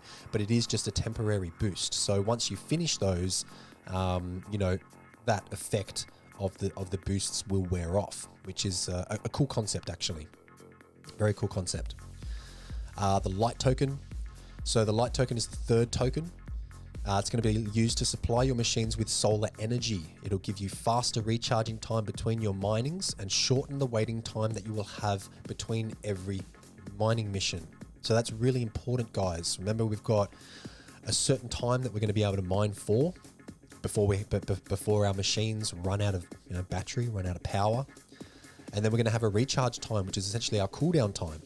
So when you mine light, you're going to be able to cut that recharge time down by however much it is, however much it costs. I do believe that's going to be a permanent thing as well. So when you apply light token to a machine, it's going to permanently reduce the recharge time, and it's also going to permanently increase the mining time as well. Alrighty. So that's pretty cool.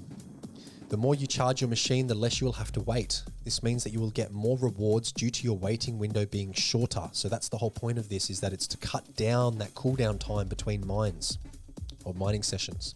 Okay. And then in comparison, we've got the speed token. It's the fourth token. It's going to be used to upgrade the speed on your machine. So they're going to be able to mine faster. So we've got a token, light token, which reduces your cooldown time. And then on the flip side, we've got speed token, which reduces your mining time. So you'll still be able to mine the same amount of resources as you would in a 12-hour session in a 6-hour session. Okay. And then couple that with your light token as well. You're going to be able to mine twice as many things because your cooldown is going to go from 12 hours to 6 hours. Sorry, I'm just throwing these numbers out there just as an example. I don't know whether this is actually going to be the timings. But you're going to be able to, sorry guys, my music. 1 second, I'm just going to restart this. Alrighty, so the light token is going to cut down your actual cooldown time. Let's say from 12 to 6 hours, that's 50% more. And then your speed token as well, you're going to be able to mine more in a smaller period of time as well, which is also going to be an increase too. So you could potentially mine 100% more resources and plus even more. We could be talking unless thousands. You're me.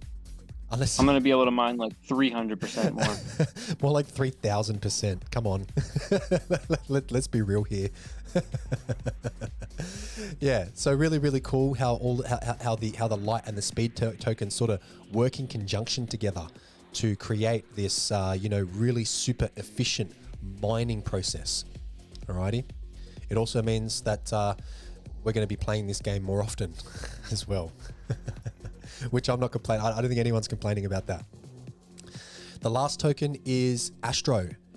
Now, Astro is going to be used to upgrade your NFTs. So I'm assuming, that says NFTs. I'm assuming it is every single metaverse part. Spaceships, machines, planets, mining spots, avatars, all of these different NFTs.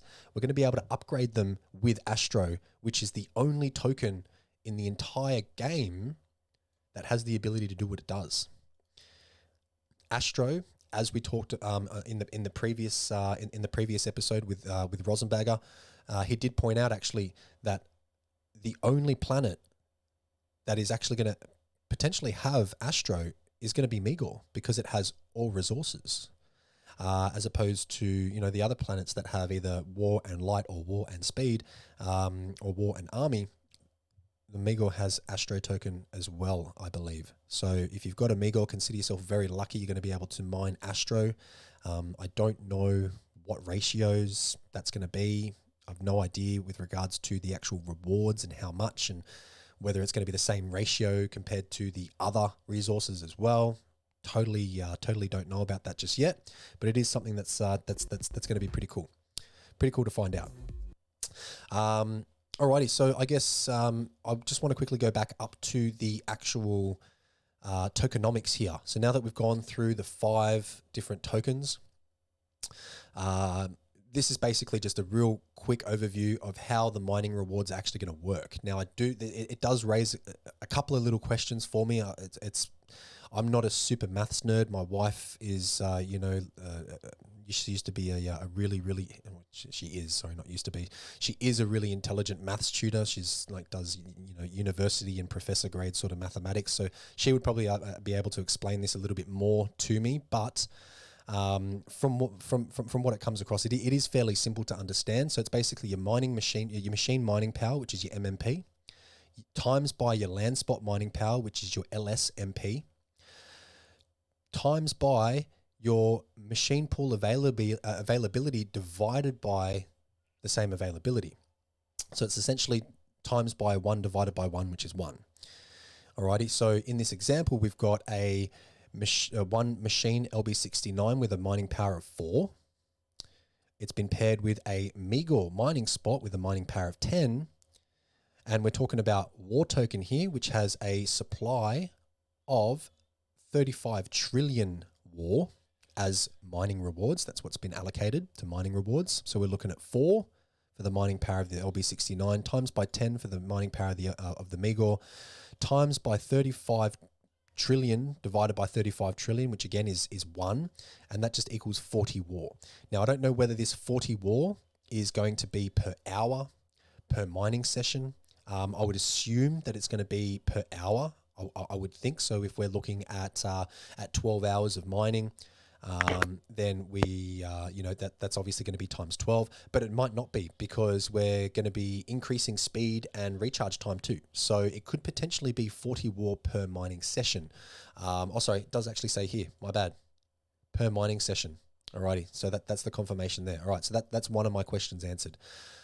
So 40 War for this combination per mining session, which is pretty cool. So if you've got, 10 of these guys going, which nobody has 10 Meagors, but let's just figuratively say you have 10 of these going, you're mining 400 War every mining session, which is pretty cool. Obviously, the goal is to increase the speed of that and decrease the recharge time. So maybe, before you know it, you're probably mining 800 War per mining session. Alrighty. That means the max on an unupgraded Meagor is 990, right? With a 99 fully upgraded LB69? Yeah, so I did the actual maths the other day. I can't remember what it is. Hold on, let me just get out my calculator. So if we're talking... Whoa, did you do the actual math? Or did your tutor lady friend do the actual math? No, I did the math. I did the math. Yeah, so if you were to have a fully upgraded exotic LB69 mining on a Meagor, you're looking at 990 War per mining session. Alrighty. So 990. Now, obviously that can be increased though, not in terms of the actual mining power can't be increased, but the speed that you're mining that can be increased, and the cooldown as well can be shortened. So, at the end of the day, you could times that by 2, you could times that by 3, by 4, by 5, by 6, by 7, by 10. At the end of the day, it really depends how much speed and light you apply to that exotic LB69, and also how much you upgrade that mining spot as well, right? Because that mining spot can be upgraded too, all right? Even though the mining power is 10, I have a feeling it can actually go higher. This is just my feeling. I think those mining spots, you're going to be able to get them higher in terms of mining power and NFT power. And I also believe that, coupled with, your mining machines as well, and also your companions too. This is really sort of, at this stage, it is total speculation as to what these numbers could be. But there's just so many options and so many different combinations that you could choose that you can't really put a figure on this. I mean, we could work out what a fully upgraded machine LB, an LB69 with the mining power 99 and on a Megor is worked out as a stock standard sort of rate. But then once you start introducing all of these different parts, that's going to change exponentially, which I find really, really cool, actually. Really cool. Any other questions about that, guys? Any other questions at all? No, we're good. Yeah, pretty good. So my question, just wanted to go back to my question. So I'm wondering whether there is a reason for this MPA divided by MPA. Is there ever going to be an instance where it's not going to equal 1? That's my question. Because if it is, and it equals 1.5, we're looking at 50% on top of what we just discussed. Right? That could be crazy. Right? So maybe that's why Lightbringer has decided to include that in the equation, because it's maybe not always going to equal 1. Maybe it could be 1.1. Maybe it could be 1.2. Maybe it'd be less. Maybe it would be less. Yeah, definitely. 100%. It could be less than 1. I think it would be less. I think it would be less most times, because it relates to the tokens that are available for mining. So that would be less as the game progresses. Yeah, but my question is that the mining pool availability, I mean, it's the same on both sides. So whether that's 35 trillion, whether it's 10, it's going to be the same number divided by the same number, which is always 1. But my question is there any, and if Lightbringer is listening, maybe he can shed some light on this, and maybe this might be a question that I have for him when we do eventually get him on the show. Is there going to be any instances where that's not actually going to equal 1, and is that why he's put that like that? Is because there is that variation possibility where it might not equal 1, which would be really cool. I'm looking at it as when the game starts, the tokens that are available for mining will decrease. Yeah. So that ratio will decrease as a lot of people are mining those tokens. So it would be less than 1 actually. Yeah. Okay. All right. Yeah. No, that makes sense. Yeah. Okay. All right. Definitely. I mean, again, I still think that'd be a really, really interesting question to sort of put to Lightbringer, because that is definitely something that sort of really stood out to me. I sort of went, oh wow, that's interesting. I wonder why that's not just 1. But again, that sort of raises questions that there could definitely 100% be some other reason as to why it's not 1, and therefore we could have a totally different ratio as to what our mining reward is based on whether this is 1 or whether it's less or whether it's more. So that's pretty cool. We've gone through the 5 tokens, and now we're coming to the rewards, guys. So the rewards are basically everything available that you'll be granted when doing different types of quests, missions, and mining. Alrighty, so rewards are given for quests, missions, and minings.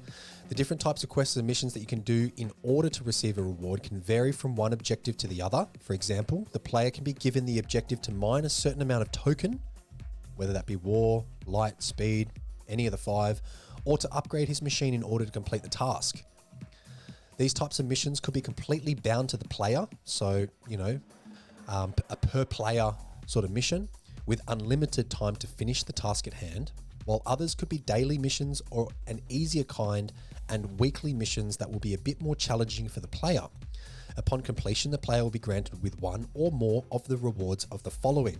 So these are all available as rewards, guys. These are totally random rewards that you'll get for basically playing the game. This is not something that you're going to have to break an arm or a leg for to get. You're not going to have to empty your pockets and upset your partners and your parents and all these sorts of things because you're spending all this money on, magic internet money. These are all sort of things that are going to be given to you as rewards, which I find is really, really cool because it gives you more incentive to just keep playing. That's what it's about, right? More interaction. Planet land keys, avatars, machines, upgrade parts, machine parts, spaceship upgrades, weapons, companions, rare minerals, mining tokens, mining equipment, and tokens. Okay, so all of those are going to be given as random rewards for doing various tasks, mining quests, missions. If the player fails the quest or mission at hand, he can be given a second chance to do it depending on what type of mission it is. The daily missions lasting 24 hours, while the weekly missions lasting 7 days. The permanent missions will be retryable an unlimited amount of times. Okay, so I think that's a really, really cool sort of dynamic that's introduced here with regards to the missions and quests. It's not just you failed, great. You got to wait 4 weeks to do it again.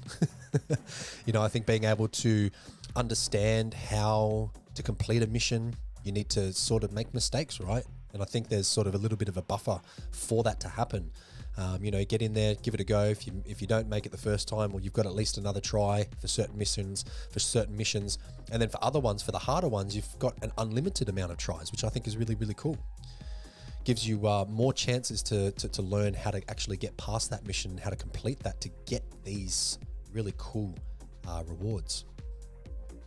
Anything else on rewards, guys, before I move on? No, let's go. Pretty cool. Alrighty. Next one is expansion. Now this one here is we're pretty much at the very, very end almost. Second last page from the end. Really super excited about one thing in this expansion section, and if you haven't spotted it, it's number 5 on the types of additions that could be added in the future, and that's new galaxies. So other than new planets, new machines, new spaceships, new avatars, it then explodes my brain when it says new galaxies. Okay, where obviously this is pointing out that we are in the Machine Army galaxy, or we're in some sort of galaxy that encompasses everything that we've just talked about previously in this manual, and then it drops number 5 on us, and it says, oh yeah, there's going to be new galaxies. All right, cool. So there's going to be multiples of what we've just experienced and what we've talked about. So this is literally an infinite platform in terms of possibilities, directions, metaverse parts, expansion, planets, machines, upgrades. This is, it really does just sort of widen everything right out. Once you start talking about galaxies and space, which is infinite, we're in such a small, tiny portion of our own galaxy right now, and then there's trillions of galaxies. You can sort of start to imagine, I guess, or start to comprehend how big this metaverse game can potentially be. And again, we're here at the beginning. This is so exciting. What are your thoughts on new galaxies, guys? All right, this game just keeps getting bigger. It allows for endless possibilities, as well as just for new ideas to keep cropping up, and it just shows that there's no shutting this down early. Yeah, I agree. Dennison, what are your thoughts about new galaxies, mate? New galaxies means that we are going to be on this game long after we retire, man. I love the way you said that. It's exactly how I was thinking it, actually. You said it the way that I was thinking it. I'm going to be spending a lot of time on this game, I think, which, at the end of the day is not necessarily a bad thing, right? I think there's going to be some really, really cool opportunities that we're picking up right now that are going to make that experience so much more enjoyable further down the track. Yeah.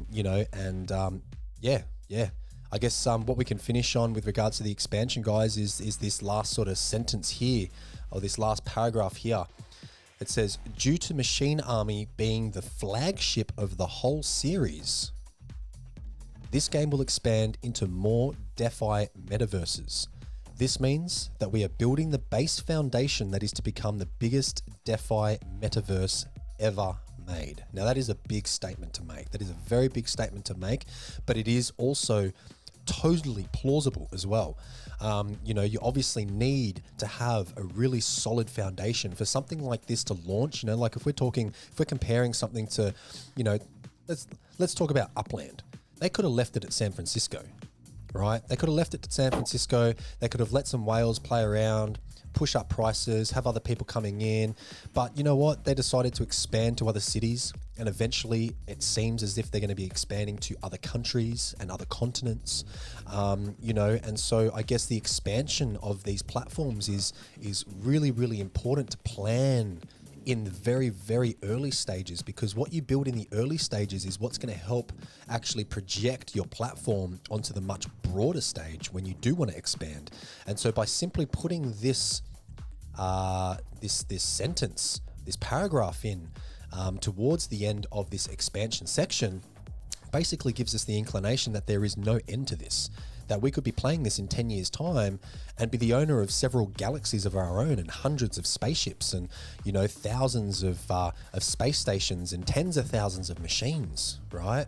All mining and churning and being a part of this, you know, this metaverse economy, which I think is a really, really cool prospect to sort of imagine, albeit totally unbelievable at this stage because there's nothing else like it out there yet.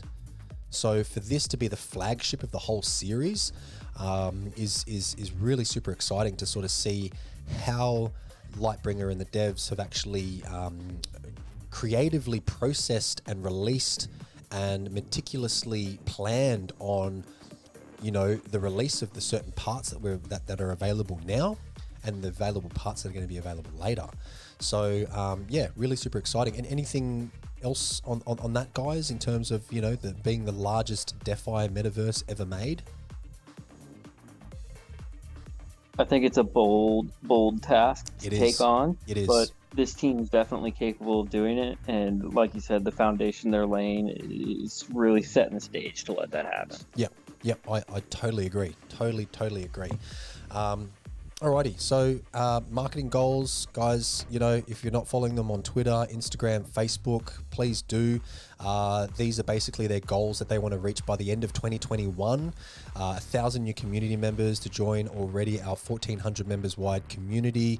I'm assuming that's in Discord, but they want 3,000 followers on Facebook, the same for Twitter, the same on Instagram. There's going to be obviously various giveaways for the first 3,000 followers on each of those platforms, which is pretty cool. And then, yeah, going into 2022, they want to double that. So we're really looking at sort of in the next 6 to, you know, 7, 8, 9, 10, maybe 12 months from now, this time next year, we're going to be looking at, you know, close to maybe 10,000, you know, community members all participating in this game. You know, when you start to compare that number to who's currently here right now, it's sort of almost, again, you know, unimaginable because it doesn't really click until you're in it, right? Until you put the foot in the mud, you don't really know that you're in the mud. So, you know, I think that's really, really cool that they've got such ambitious goals to set for their marketing and their social media. But I believe it's totally plausible and totally achievable, which is, you know, why myself and Dennison have started up this live stream for Machine Army, is to sort of help get the word out there and you know, upload some stuff to YouTube. So, you know, not only can community members that can't join us on these view what we're talking about and follow along and, you know, have a listen to us and all that sort of stuff, but also new community members as well that come along and have no bloody idea what's going on, what a parts promo pack is or how to open it or any of that sort of stuff. And, you know, that's why we're here to share the love, we're here to share the information, we're here to share you know, tactics and topics and all that sort of good juicy stuff. So really, really cool. And he says here, united we stand, the family of Machine Army. That's definitely what it feels like. Definitely what it feels like so far. So guys, that's the V1.01 manual for Machine Army. Alrighty, I'm going to zoom out here, give us a little bit more of a better view of this. If you haven't checked it out, guys, again, go have a read, scour this thing. We didn't touch on every single thing, but if you do want to go into more detail, please do. I do know that Lightbringer also said that there's going to be a quiz. There's going to be a quiz for the community in the Discord channel, in the Discord server coming up very soon. I think it might be at least sometime this coming week, where, you know, it's going to be a quiz on a whole bunch of things that are in this manual. So if you do want to win some cool giveaways and prizes with regards to that quiz, feel free to have a good scroll through this, try and memorize some stuff, and yeah, I'm sure you'll do really well in the quiz. Very, very, very well. Alrighty. Feels like going to school again, eh? Yeah. But this is more fun. That's it. 100%. But I like that though, right? I like that though. It's inclusive. It's inclusive. Alrighty. Well, guys, Belar to Belar, Dennison, is there anything that I haven't sort of touched on that you guys? It doesn't have to be about the manual. It could be about anything Machine Army. Is there anything that you guys want to talk about before we get going with the with the Wheel of Names? Nothing on my part. I think we've overstretched the stream. Cool. Okay. So, Yep. No. That's Awesome. That's perfectly No, I fine. just wanted to say thanks to you both for having me on, and thanks to this awesome community for continuing to grow. And I'm looking forward to seeing where we're going. Yeah, definitely. I think that's really, really cool. I think everyone in the community now is so super supportive of each other. They're really inclusive. Everyone seems to have a really good positive energy about them, which is awesome. That's what you want to see, like Lightbringer, there's a delay obviously on the blending process. No one really kicked up a stink, which is sort of how it needs to be, right? We need to be able to see this from the dev side of things.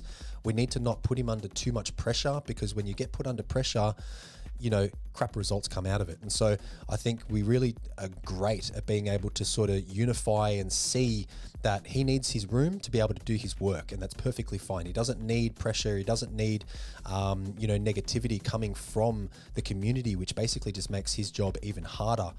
He needs support, and he needs, loyalty and all of those sort of things that help him really strive to continue to do the best that he can do under the conditions that he's under, which is fantastic. So everyone has his support as far as I'm concerned, and he has everyone's support as well. So it's a great community to be a part of. Alrighty, guys, I have the Wheel of Names up and ready to go. So, who's ready to win some stuff?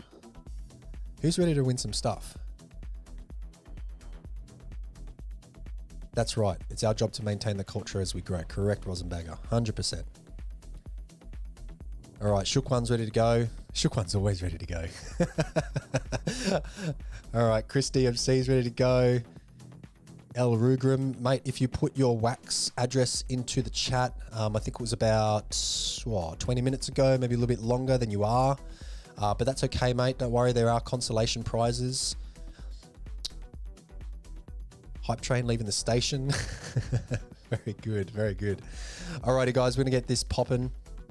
We've got some really... I think, hang on a second. Yeah. I think you have to add the last WAM, SRRUG. SRRUG. Okay, I'm just copying and pasting that now. Oh, look at that. You made it. You made it. Hopping in there late. Look, see, you made it. You see that? Content that Owl and Dennison bring. You're in there, mate. You're in there. Well done. Well done. Alrighty, when we click this now, no more entries, guys. No more entries. Alrighty, so we are going to be playing for, let me just quickly have a look. So we've got N1 planet packs to be sent out. We've got BP21 machine packs. We've got LB69 machine packs. We've got NX42 machine packs. We've got 12 planet packs as well. We've got 25 part packs. We've got 50 part packs. We've got a legendary planet pack as well to give out. Alrighty. So we're going to have a total of 20 prizes, 18, 19, and 20, a third, second, and grand prize respectively. Anything after the 20th grand prize is going to be sent a consolation prize. So everyone gets to something today. So as a thank you for joining in and having a listen to us ramble on. Alrighty, so number one is an N1 planet pack. Let's get this popping. Who's our first winner? N1 planet pack. Here we go. Alrighty, RYTUO.WAM. You've won yourself an N1 planet pack. Congratulations. Very well done. Here we go. Is the second N1 pack. CDCRG.WAM. Congratulations. You've also won an N1 planet pack. Guys, have you got the, sorry, I'm talking to the two co-hosts here. Have you guys got the table up in front of you at all of the prizes? If you don't, that's okay. I think they're getting it up in front of them now. Hold on. I was going to say, I can pull it up real quick. Yeah. Just so that you can keep track, because I'll get you to read out a couple as well, if that's all right. All right. What are we on? 3? Number 3. Yes. Alrighty. So here. Number 3. You just won a planet pack. So no, we're doing the third one right now. We're doing the third one right now. right now. Okay, Okay, hang sorry. up. So 1, 2, Hang and up. 3 were all, Guys, N1 planet. hang up. Go on, Dennison. Don't spin the wheel first. Okay. I'm gonna post something in the Discord, right? Okay. Yep. Please check. Let me have a quick look. Appreciate that, It's supposed- Dennison. Okay. Yep. Thanks for that, mate. We'll do. Thank you. All right, cheers, man. Okay. Perfect. Excellent. Alrighty, guys. So UEMRM, you've also won an N1 Planet Pack. Congratulations. Well done. All right, Al, hit me with what number are we on? We're on the 3rd right now. We're on the 3rd. Awesome. So this Number is 3 with another N1 Planet Pack. Number 4 coming at you next. Yep. So number 3 is VVF.wham. Congratulations. We're up to our 4th N1 Planet Pack right now.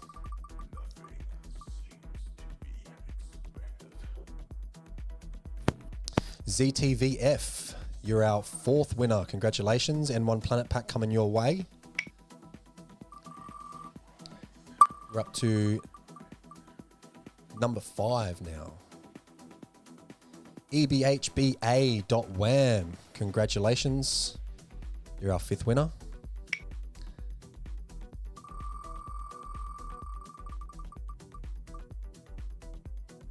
Basically, everyone's gonna win on this. Everyone's going to win on today. this. Yes, everyone's getting something. So GBTDY.wham, you're our 6th winner. Congratulations. Winner, winner, chicken dinner. And I think we've got 7 planet packs to go. Yes, we've got 7. That we do. 7 total. Alrighty, so YVY1M, you are our final planet N1 planet pack winner. Congratulations. Winner, winner, chicken dinner. Alrighty, guys. Next, we're going to be moving on to some. There's 2 BP21 machine packs in the next 2 spins to give away. So our first BP21 pack goes to RVMB2.wham. Congratulations. Winner, winner, chicken dinner. You get a BP21 pack. Congratulations. And our second BP21 pack is a TM3BC.wham. Congratulations, you've got yourself a BP21 machine pack. Next on the list is a NX42 machine pack. And we've got a blacklisted wallet here, so we're not going to be rewarding him. Thank you very much, Ford.fuc.wham. I remember that blacklisted wax address. So we'll spin that one again. This is for our second BP21 pack.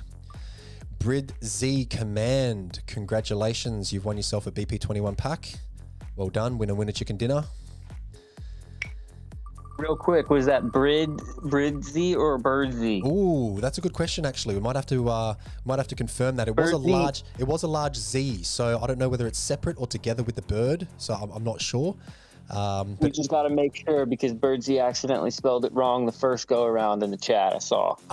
Okay, all right. Maybe that's one that we can definitely double check that for sure. So this is our 11th winner. We're looking at an LB69 machine pack for YXXQW.wham. Congratulations, you've won a LB69 machine pack. We're going now for the 12th spin.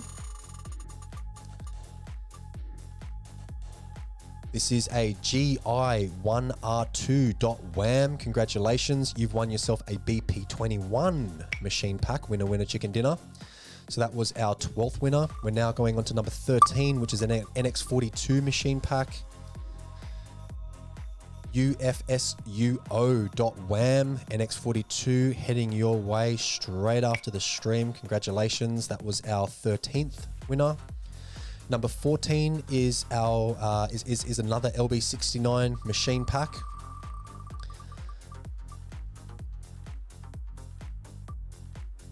And that is all right. That means we're starting to get into the juicy bits. We're getting into the juicy bits now. So C4EEE or triple E.wham. Winner, winner, chicken dinner. You've won yourself an LB69 machine pack. All right, guys. Now the next 6 prizes or the next 3 are going to be increased in terms of what you're getting, and then we're up to the final 3. So we've got 6 left to go. Best of luck to everyone that's on the wheel at the moment. At the moment, we've got 1, 2, 3, 4, 5, 6, 7, 8, 9, 10, 11. So you've got a pretty good chance of being chosen for at least one of the next 6 prizes. So yeah, here we go. This is for our 15th winner. Winner chicken dinner XB4RS.wham. You've won yourself a BP21 machine pack and an N1 planet pack. 2 for 1. Well done. Excellent. Very good. Very good. Alrighty, number 16 now. 2SGD.wham. You have won yourself an NX42 machine pack and an N1 planet pack. Congratulations, winner chicken dinner. Number 17. A54US.wham. Congratulations. You've won yourself an LB69 machine pack and an N1 planet pack. Now we're going for third place, number 18, the 18th draw. We're going for third place. This is for a BP21 machine pack, a 12 planet machine pack, a 12 planet pack, and a 25 parts NFT pack. So this is a 3-in-1. So number 18, third place. Congratulations, SRRUG.wham. You've just won the third place BP21 machine, 12 planet pack, and a 25 part NFT pack. Fantastic prizes. Cinegrim. Yep. Oh, is that Cinegrim? Cinegrim. Hey, congratulations. From Icon, yeah. Very good, very good. TDIMK.wham. Excellent. You've just won yourself an NX42 machine pack plus a 12 planet pack plus a 25 part NFT pack. Second place. Very, very well done. Congratulations. Alrighty, is everyone ready for the grand prize? This is good. Can I just have like a proverbial, like drum roll going, right? Let's do it, guys. This is for the grand prize. It is for an LB69 machine pack, a 50-part NFT pack, and a legendary planet pack. Hey, now that's a prize. I'd just like to let you know, when you open a Belar from that legendary planet pack, you can DM me. Dude, quickly, right? Yeah. Quickly. Yeah.